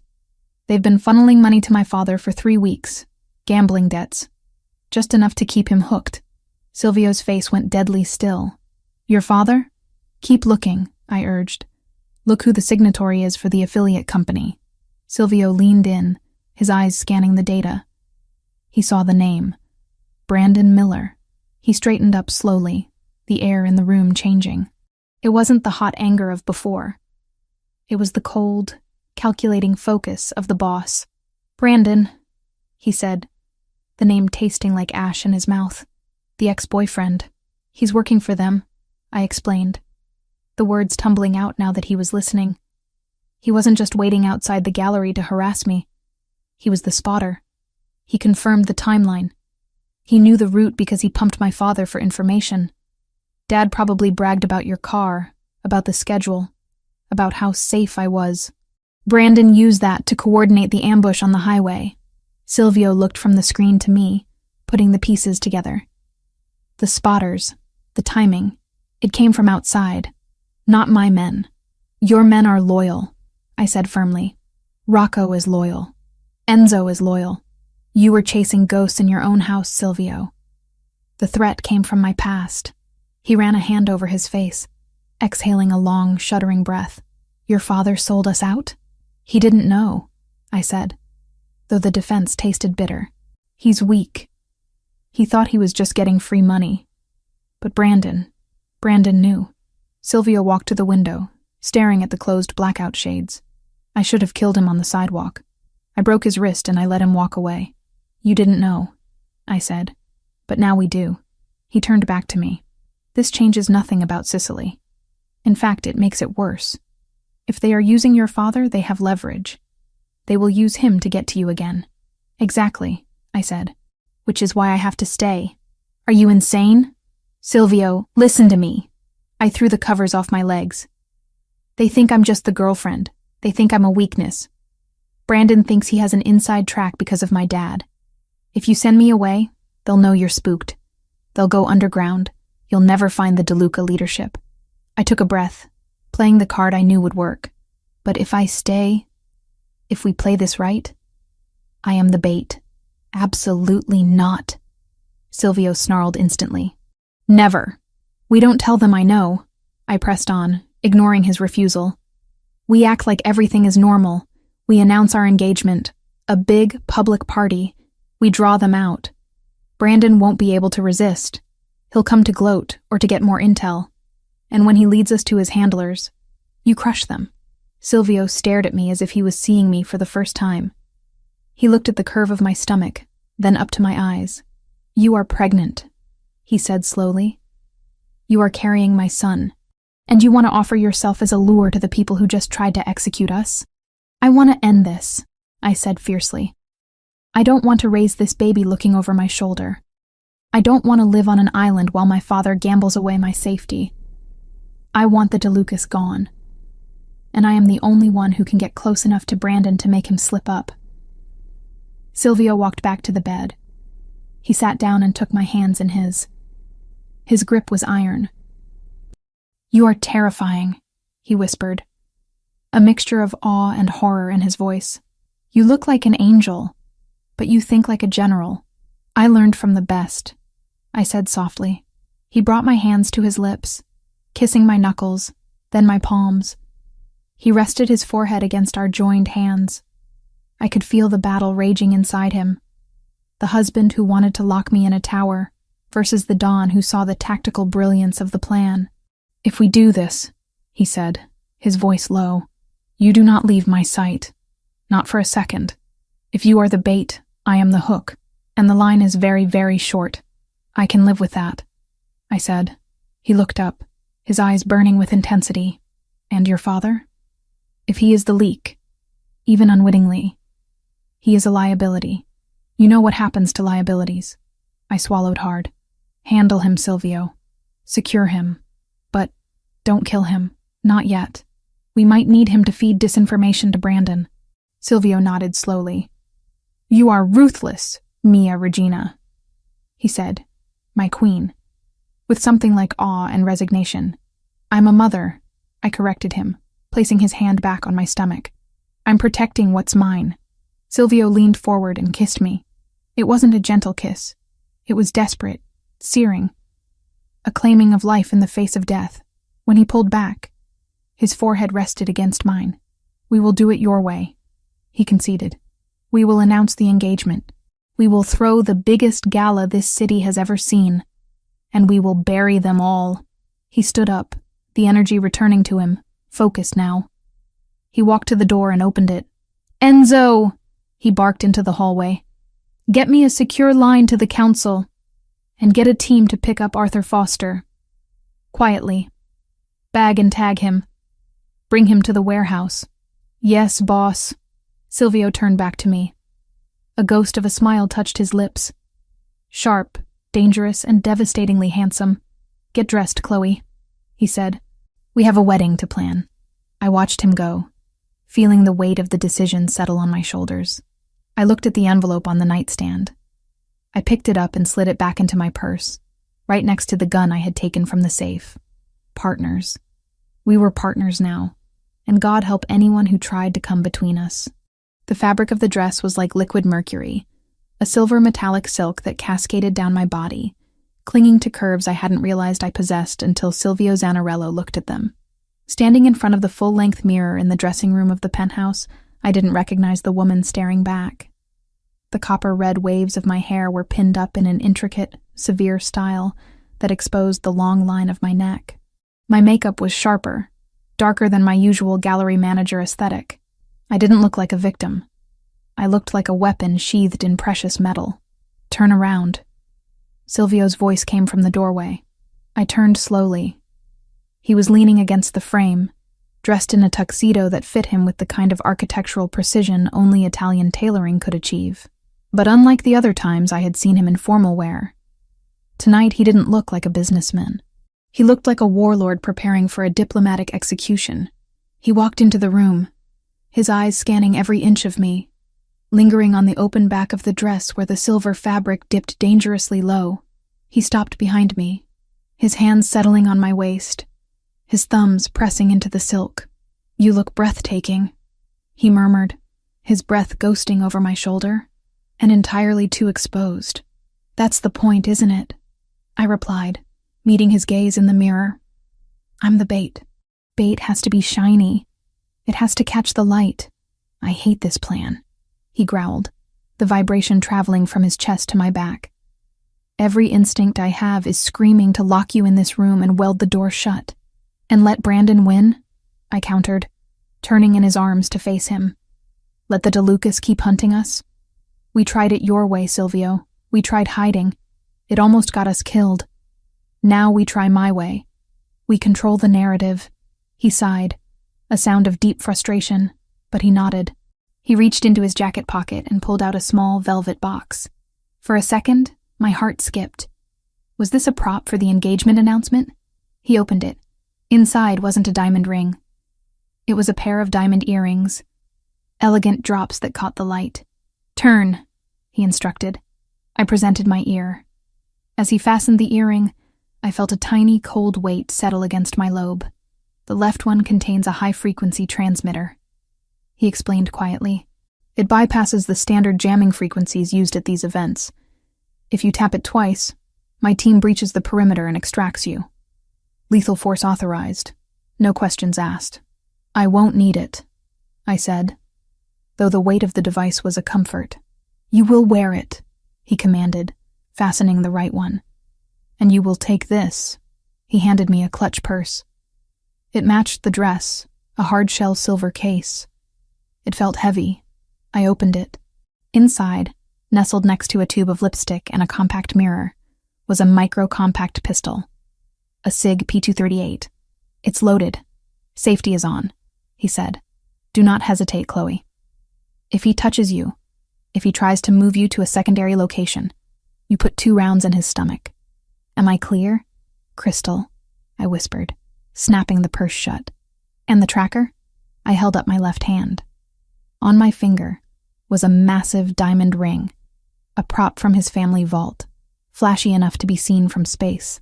But tucked into the palm of my hand was a small adhesive disc, no larger than a dime. Ready to plant, I said. Silvio took my hand, kissing the knuckles' white-knuckled grip. Let's go get engaged. The drive to the Rossi estate was silent. The rain had finally stopped, leaving the city slick and glistening. The Rossi family, Switzerland in our local war, was hosting the gala. It was neutral ground, which meant weapons were supposedly banned, but everyone knew the real power players brought their own security. As we pulled up to the grand entrance, flashbulbs erupted like a strobe light storm. The press was here in force, tipped off about a major announcement from the Zanarello family. Stay close, Silvio murmured as the door opened. We stepped out onto the red carpet. The noise was deafening. Reporters shouting questions, cameras clicking. I plastered a radiant smile on my face, leaning into Silvio as if I were drunk on love rather than adrenaline. He slipped his arm around my waist, his grip firm, guiding me through the gauntlet. Inside, the ballroom was a sea of black ties and designer gowns. The air smelled of expensive perfume, champagne, and treachery. I scanned the room immediately, my eyes bypassing the politicians and socialites, hunting for the predator. Do you see him? Silvio asked, his voice low, his lips barely moving near my ear. Not yet, I replied, taking a glass of champagne from a passing tray, a prop I wouldn't drink. Your father is at the bar, Silvio noted, his tone cooling. 10 o'clock. I looked. Arthur Foster was there, nursing a tumbler of scotch. He looked terrible. His suit was ill-fitting, and he was sweating despite the cool air conditioning. He kept glancing around the room, his eyes darting nervously. He looked like a man waiting for the executioner. He looks scared, I said, feeling a pang of pity mixed with the anger. He should be. Silvio replied ruthlessly. He's swimming with sharks and he's bleeding. We circulated the room, the happy couple. We accepted congratulations, shook hands, played the part. Every interaction was a calculation. I laughed at jokes I didn't hear, my mind focused entirely on the hunt. Then, I saw him. Brandon was standing near a pillar on the far side of the room, near the terrace doors.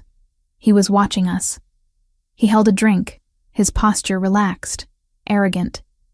He looked nothing like the weeping coward Silvio had broken on the sidewalk days ago. He looked confident. Funded. Target acquired, I whispered.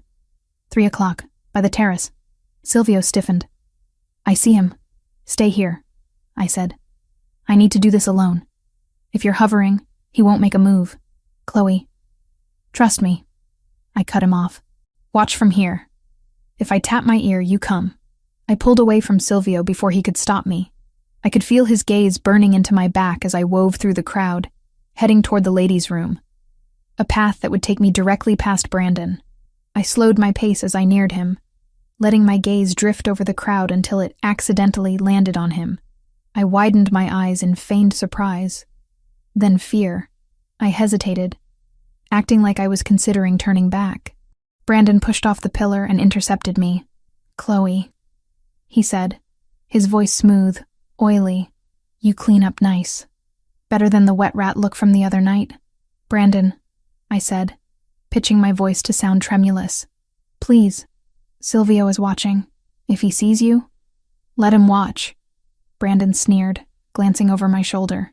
He can't touch me here. Rossi's rules. Neutral ground. Besides, he looks busy. I glanced back. Silvio was being cornered by a senator, though I knew his attention was entirely on us. What do you want? I asked, clutching my purse tighter. Why are you here? I'm moving up in the world, Chloe, he said, taking a step closer, invading my personal space. He smelled of scotch and mint. Got some new backers. People who appreciate talent. Unlike you. You're delusional, I said. You're playing a game you don't understand. Oh, I understand it fine. He laughed softly. I understand that your husband has a big target on his back.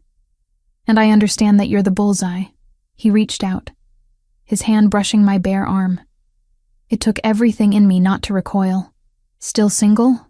He mocked, repeating the phrase from that night. Or are you going to tell me this engagement is real? I know you, Chloe. You don't love him. You love safety. You're just a gold digger looking for the biggest vault. I love him, I said, stepping closer to him, closing the distance. And he protects me. Something you never did. Brandon's face twisted with anger. He grabbed my upper arm, gentler than before, mindful of the crowd, but possessive. He can't protect you from what's coming. You picked the losing side, babe. Let go of me. I hissed, feigning a struggle. I pulled my arm back sharply, stumbling slightly in my heels.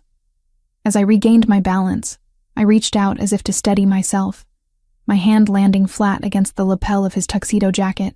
Don't touch me again, I said, pushing him away. Or what? He smirked. Or I'll tell everyone here that you're wearing a rental, I spat, channeling the old Chloe, the one who used to argue with him about money. I turned on my heel and walked away, my heart hammering in my throat. I didn't look back. I walked straight to the ladies' room, pushed through the door, and leaned against the marble sink, exhaling a shaky breath. I looked at my left hand. The adhesive disc was gone. It was on him, under the lapel, tucked against the wool where he wouldn't feel it. I tapped my earring once. A signal check. I have him. Silvio's voice came through instantly, clear as a bell. Tracker is active. Audio is live. Good work, un tesoro. Now get back to me before I burn this building down. I checked my reflection. My cheeks were flushed, my eyes bright. I looked like a woman in love, or a woman who had just planted a bomb. I left the bathroom. As I crossed the floor back to Silvio, I saw my father again. He wasn't at the bar anymore. He was moving toward the terrace doors, the same ones Brandon was standing near. My stomach dropped. Silvio, I whispered into the air. My father.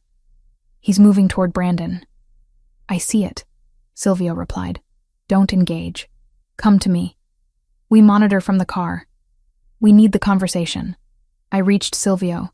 He took my hand immediately, pulling me into his side. Smile, he ordered softly. We have an announcement to make. We walked to the stage. The band stopped. Silvio took the microphone.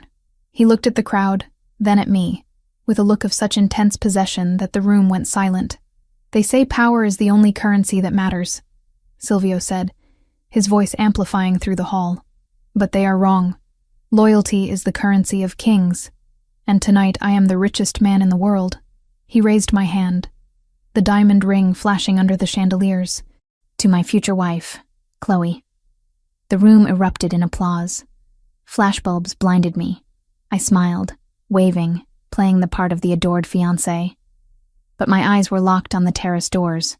Brandon was gone. My father was gone. They were outside. Together. Let's go, Silvio whispered, dropping the microphone. We have them. We exited the ballroom through the kitchen service entrance, avoiding the press. The armored SUV was waiting. We dove into the back seat. Enzo, get us clear. Rocco, give me the feed, Silvio barked. Rocco, battered but refusing to stay in the hospital, was in the front seat with a tactical tablet. He handed me a headset. Signal is strong, boss. They're in the garden maze. No ambient noise. I put the headset on. The silence of the car was replaced by the rustle of wind in leaves and the heavy breathing of two men. "I can't do it, Brandon," a voice whined, a voice I knew better than my own. "It's too much. They have armed guards everywhere." "Shut up, Arthur," Brandon's voice cut through, distorted slightly by the fabric of his jacket. "You already took the money. You spent it. There's no backing out." I closed my eyes, a single tear escaping. "Dad, but the blueprints," my father stammered. "If I give you the electrical schematics, people could die. Chloe is there. She's at the gallery every day. Chloe won't be there." Brandon lied smoothly. "We just want the vault. It's a heist, Arthur. Nobody gets hurt. We cut the power, we blow the safe, we leave. Your daughter loses a few paintings. Insurance covers it. Everyone wins. You promise?" my father asked, desperate to believe the lie. "You promise she won't be hurt?" "I promise," Brandon said. "Now, do you have the flash drive?" There was a pause, the sound of a zipper. "It's all there," my father whispered. "The grid layout, the generator overrides, the blind spots in the cameras. God forgive me. God might." Brandon laughed darkly. "But the DeLucas pay better. Go home, Arthur. Wait for your next payment." I ripped the headset off, the nausea hitting me so hard I doubled over. "Chloe?" Silvio's hand was on my back instantly. "He gave it to him," I gasped, the betrayal feeling like a physical knife in my gut. "He gave them the security grid for the gallery. He thinks it's a heist. He thinks they're just stealing art." Silvio's face was a mask of fury. "He sold my home. He sold my wife. He's an idiot," I sobbed, the anger finally overtaking the grief. "He's a weak, pathetic idiot." Silvio looked at Rocco. "Pick up Arthur Foster, now." "Wait!" I grabbed Silvio's arm. "No!" "Chloe, he just signed a death warrant for my men. For you. If you take him now, Brandon knows the deal is blown," I argued, wiping my face furiously. "Brandon has the drive. He's going to take it to the DeLucas. If my father disappears tonight, Brandon will know we were listening." Silvio stopped, his jaw working. "So we let him walk?" "We let him walk tonight," I said, my voice turning cold, hardening into something brittle and sharp. "We let Brandon think he won. We let him deliver that drive to his masters." "And the information on it?" Silvio asked. "Is accurate," I said, "which means we know exactly how they plan to attack. They're going to hit the gallery during the auction. They're going to cut the power and use the blind spots." I looked up at Silvio, my eyes dry now. "We aren't going to fix the blind spots," I said. "We're going to move them. We're going to turn the gallery into a kill box." Silvio looked at me with a mixture of terror and admiration. "And your father?" "He's not my father anymore," I whispered, touching the envelope hidden in my purse. "He made his choice. Now he lives with it." The car sped into the night, carrying us away from the party, away from the pretense of civilization, and back into the darkness where we belonged. The warehouse was cold, a vast industrial space on the outskirts of the harbor that smelled of rust and salt water. It was the nerve center of Silvio's operation, a stark contrast to the polished elegance of the Rossi Gala we had just left.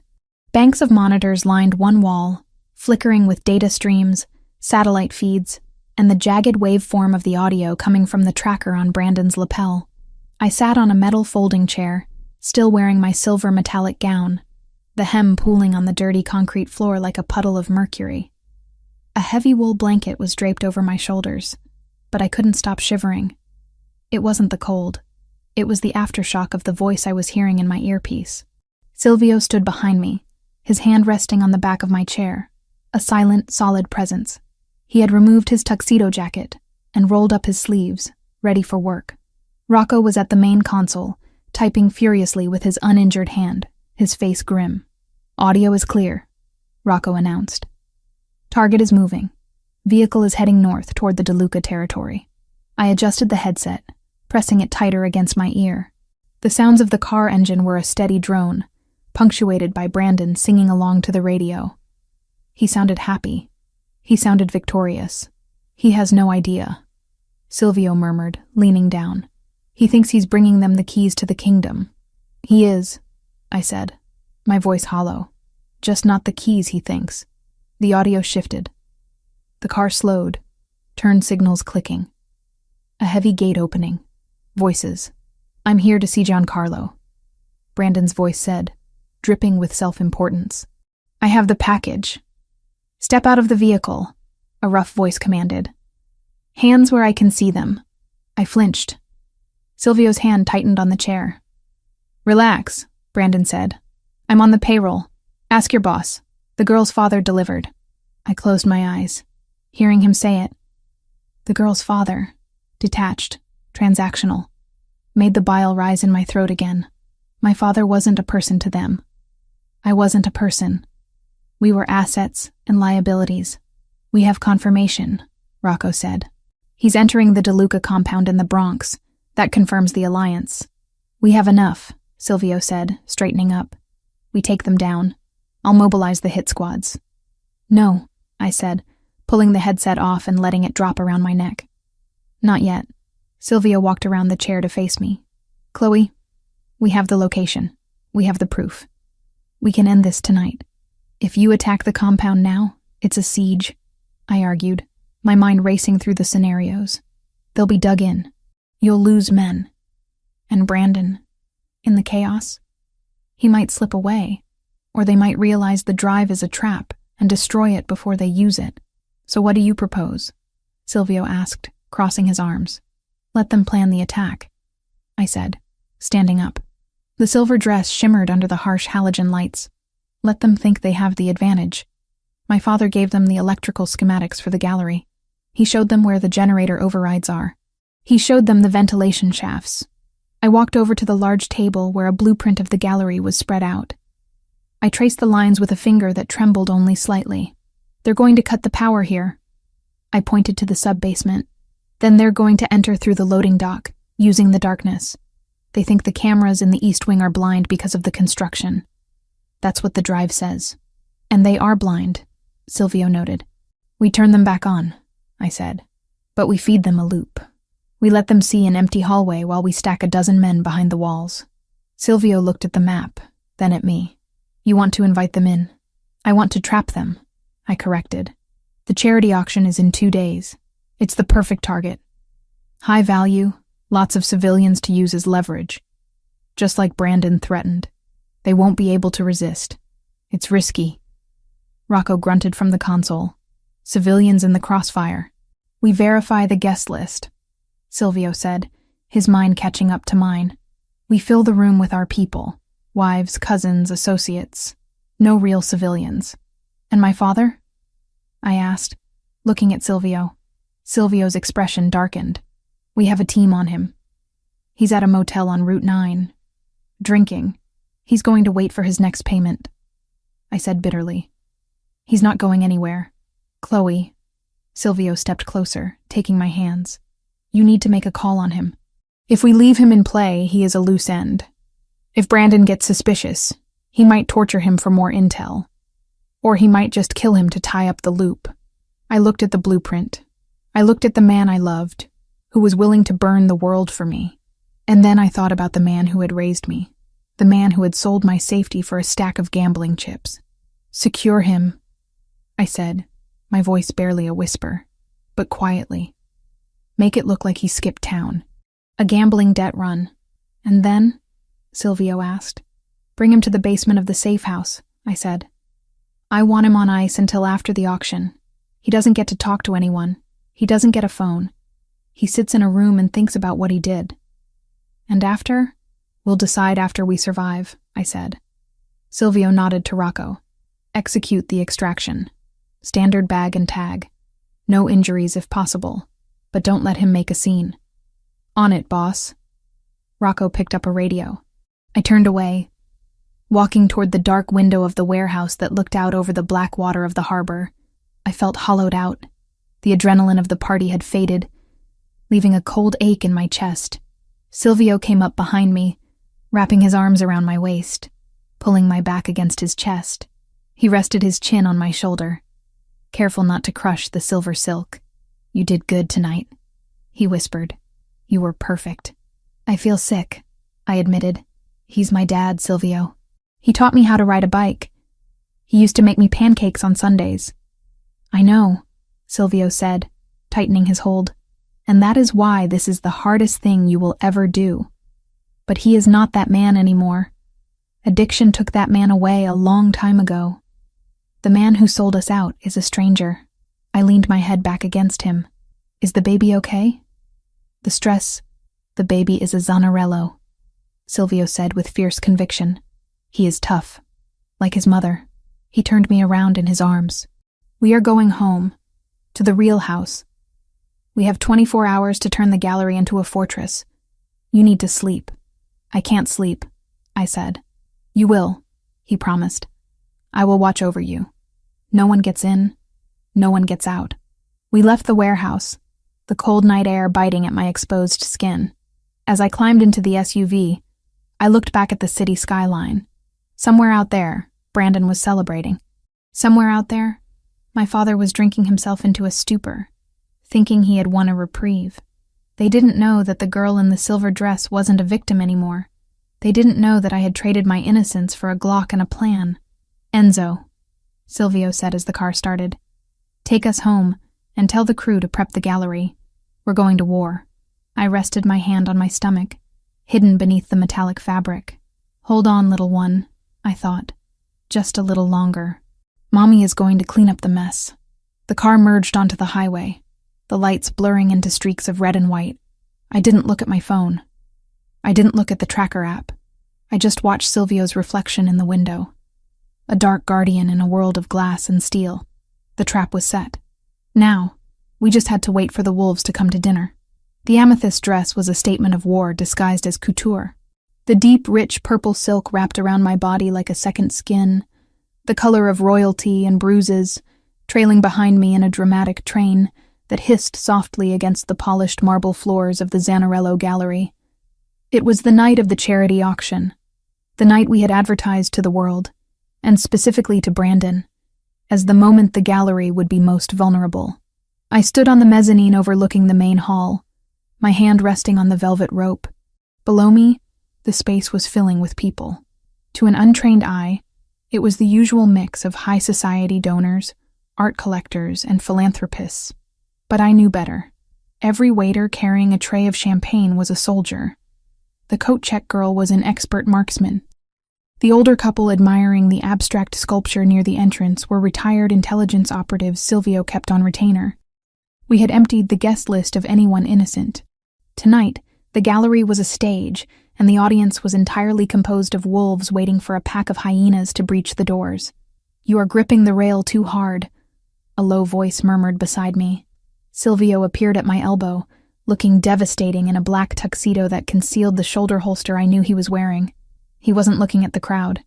He was looking at me, his dark eyes scanning my face for cracks in the porcelain mask I had constructed. "I'm fine," I lied, loosening my grip. "Just waiting for the curtain to rise. The perimeter is secure," Silvio said, his voice a low rumble meant only for me. "The feed from the loading dock shows movement. They took the bait. They are cutting the external power feeds now. And the backup generator is rigged to fail after 10 seconds, Silvio confirmed. Just long enough to give them hope, then plunge them into the dark. That's when we switched to thermal." I looked down at the crowd. My father wasn't there yet. We had brought him out of the safe house for this, staged him in the manager's office downstairs with a bottle of scotch and a fake promise that he was there to supervise the transfer of funds. He was the final piece of the lure. Brandon needed to believe his inside man was in position. "It's almost time," I whispered, checking the diamond watch on my wrist. 8:58 p.m. "Go to the podium," Silvio instructed. "Stay behind the ballistic glass. Do not move until I give the clear." "I know the drill, Silvio. Chloe?" He caught my hand, pulling me back for a split second. His thumb brushed over the pulse point of my wrist. "I love you. Remember that when the lights go out." "I love you too," I said, my throat tight. "Now go hunt." He melted into the shadows of the upper corridor, moving to his tactical position. I took a deep breath, smoothed the silk of my purple dress, and descended the grand staircase. As I reached the podium at the front of the room, The murmur of the crowd died down. I looked out at the sea of faces. Our people, all of them, and forced a smile. "Ladies and gentlemen," I began, my voice amplified by the microphone. "Thank you for joining us tonight. The Zanarello Gallery is proud to present." Click. The heavy thud of high-voltage breakers tripping echoed through the building. The crystal chandeliers flickered and died. The room plunged into absolute darkness. For a heartbeat, there was silence. Then, the emergency lights kicked on. Dim, amber strips along the floor, just enough to prevent panic, but leaving the vast open spaces in shadow. "Please remain calm," I said, my voice steady. "We seem to be experiencing a technical difficulty." It was the cue. In my earpiece, Rocco's voice crackled. "Breach at the loading dock. 12 hostiles. They're moving toward the East Wing hallway." The trap was sprung. I stood frozen behind the bulletproof lectern, gripping the sides. I couldn't see the East Wing from here, but I could imagine it. Brandon and the DeLuca strike team were moving through what they thought was a blind spot.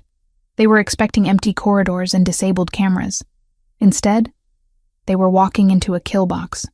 I heard the first muffled shots, suppressed fire, like heavy coughs in the distance. The guests in the main hall didn't scream. They moved with synchronized precision, drawing weapons from purses and jackets, forming a defensive perimeter around the exits. "East Wing clear," Rocco reported, his voice grim. 6 hostiles down. The rest are falling back toward the main hall. They're realizing it's a setup. "Flush them out," Silvio's voice cut in. "Drive them into the light." The double doors at the back of the gallery burst open. It wasn't the tactical team I expected. It was Brandon. He stumbled into the room, his expensive suit disheveled, his eyes wild with panic. He was dragging someone with him. A man who looked small and broken in his grip. My father. Brandon had a gun pressed to my father's temple. He looked around the room, expecting to see terrified civilians he could cow into submission. Instead, he saw 50 guns pointed directly at his chest. The silence that fell over the room was heavier than the darkness. "Back off!" Brandon screamed, his voice cracking. He dragged my father toward the center of the room, using him as a shield. "I'll kill him. I swear to God, I'll paint the walls with him." Arthur Foster was weeping, his legs dragging on the floor. He looked up, his eyes searching the room until they found me standing on the stage, bathed in the faint glow of the emergency exit sign. "Chloe," he sobbed. "Chloe, help me. He's crazy." I didn't move. I stood like a statue in my amethyst gown, watching the man who had given me life being held by the man who had tried to destroy it. Silvio stepped out from the shadows near the staircase. He held a pistol at his side, relaxed, terrifyingly calm. "It's over, Brandon," Silvio said, his voice echoing in the cavernous space. "Look around you. There is no escape. The DeLucas aren't coming to save you. They're already dead in the hallway." Brandon whipped his head around, seeing the bodies of his backup being dragged away by Silvio's men in the background. The realization hit him. He had been played. The blueprints, the blind spots, the heist. It was all a lie. Brandon stared at me, hatred contorting his face. "You set me up. You bitch. You set me up." "I protected my family," I said, my voice amplified by the microphone, booming through the hall. "Something you know nothing about." "I have your father!" Brandon shrieked, jamming the gun harder into Arthur's skull. Arthur whimpered, a pathetic sound. "You care about this old drunk, don't you? You paid his debts. You covered for him. Let me walk out of here or he dies." I looked at my father. I looked at the man who had taken Brandon's money, who had handed over the schematics of my home, who had sold my safety for a few more weeks at the blackjack table. I felt a strange, cold clarity settle over me. The grief I had felt in the car was gone. The anger was gone. There was only a hollow space where a daughter's love used to be. I stepped out from behind the ballistic glass. "Chloe, stay back," Silvio ordered sharply, raising his weapon. I ignored him. I walked to the edge of the stage, looking down at Brandon and my father. "You think that's leverage?" I asked Brandon, my voice steady. "You think holding him gives you power over me?" "I know it does," Brandon yelled, sweating profusely. You're weak, Chloe. You always were. You can't let him die. I looked Arthur Foster in the eye. I saw the fear there. Yes. But I also saw the recognition. He knew what he had done. He knew in that moment that he had spent the last of his credit. He sold me, I said to Brandon, my voice ringing clear. He sold the maps to this building. He sold the lives of my husband and my unborn child. He traded me for a stack of chips. Brandon blinked, confused by my tone. He's your father. He was my father, I corrected. Now, he's just a stranger who owes a debt he can't pay. I took another step forward, the purple silk rippling around my legs. You want to shoot him, Brandon? I asked softly. Go ahead. You can't kill a man who is already dead inside. The room gasped, a collective intake of breath from the hardened soldiers and killers assembled there. Even Silvio looked at me with wide, shocked eyes. Arthur let out a wail of despair. Chloe, no! I'm sorry. I didn't know. You knew, I said coldly. You just didn't care. Brandon hesitated. He had expected tears. He had expected begging. He had expected me to trade Silvio's life for Arthur's. He didn't know how to handle a woman who had cut the cord. In that split second of hesitation, Brandon's gun drifted a fraction of an inch away from Arthur's head as he stared at me in horror. That was all Silvio needed. Crack. The sound of the shot was deafening in the enclosed space. Brandon's head snapped back. A dark hole appeared in the center of his forehead.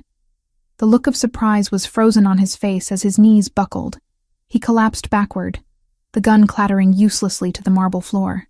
Arthur screamed, scrambling away from the body on his hands and knees, covered in the spray of Brandon's blood. He curled into a ball, sobbing hysterically. Silvio lowered his weapon. He didn't look at the body. He walked straight to the stage, vaulted onto it, and pulled me into his arms. Are you okay? He demanded, his hands gripping my shoulders. Chloe, look at me. I looked up at him. I felt numb. I'm okay.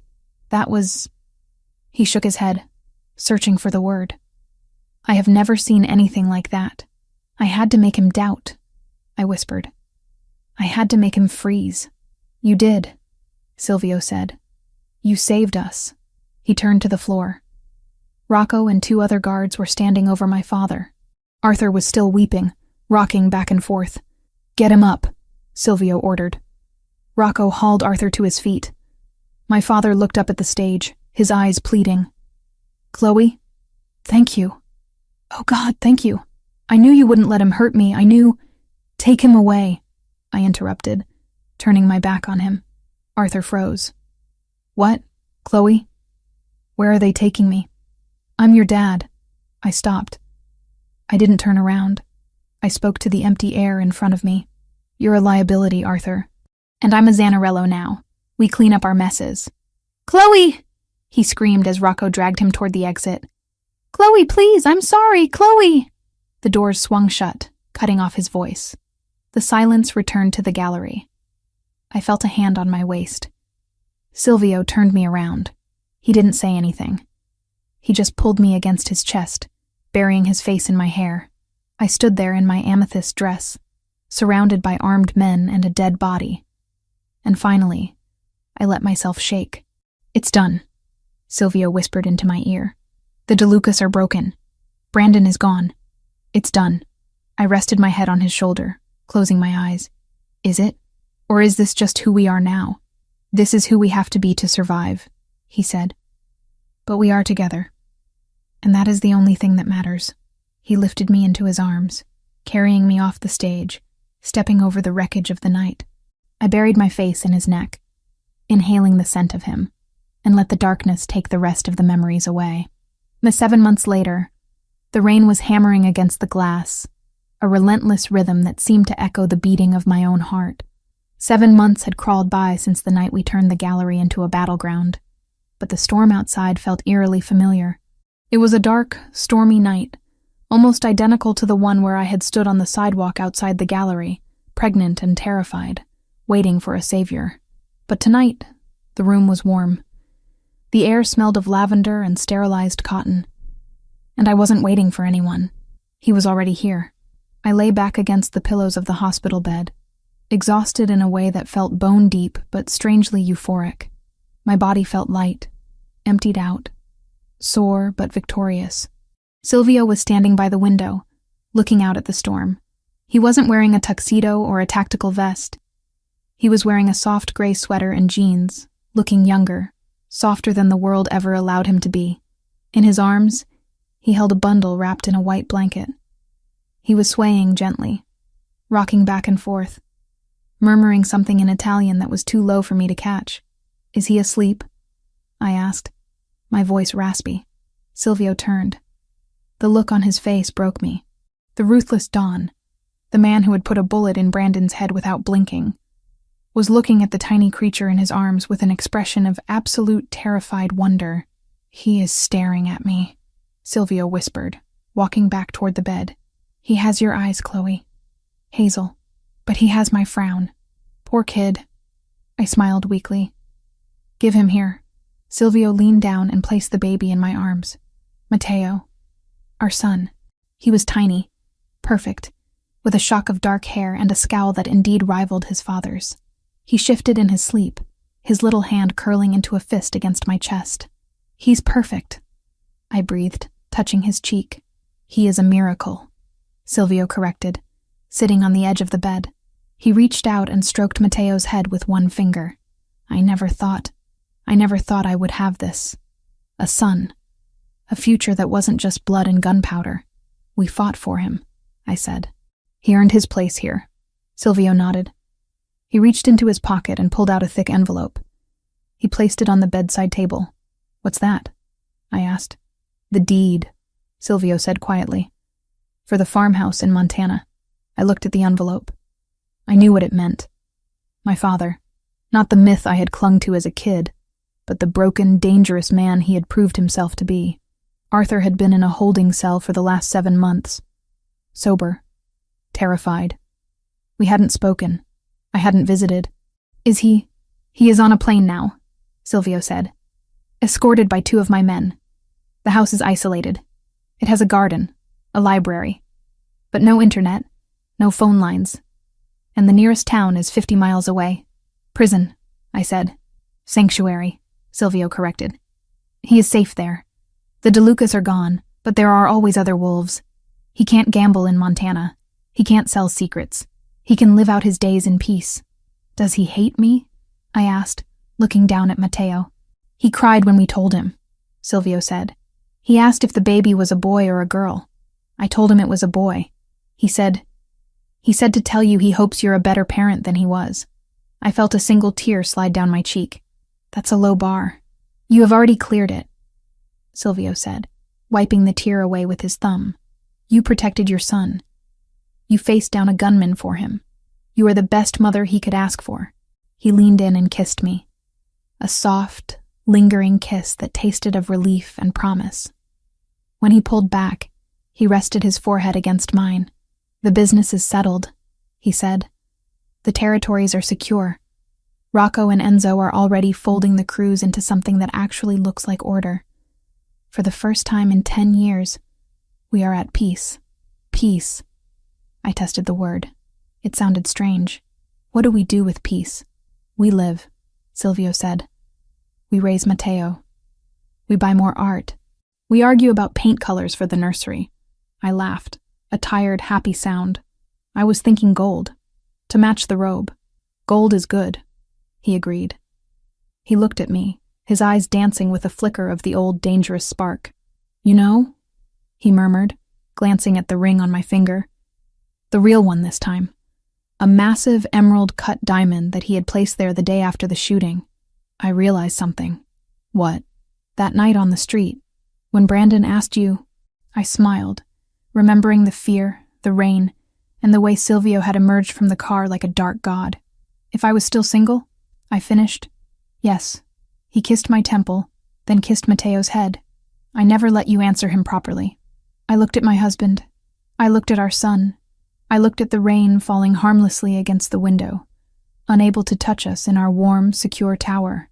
"I think the answer was pretty clear," I whispered, leaning into his touch. "I was never single, Silvio. Even before we met, I was just waiting for you to come and claim me. And I did, he said, wrapping his arms around both of us. And I always will.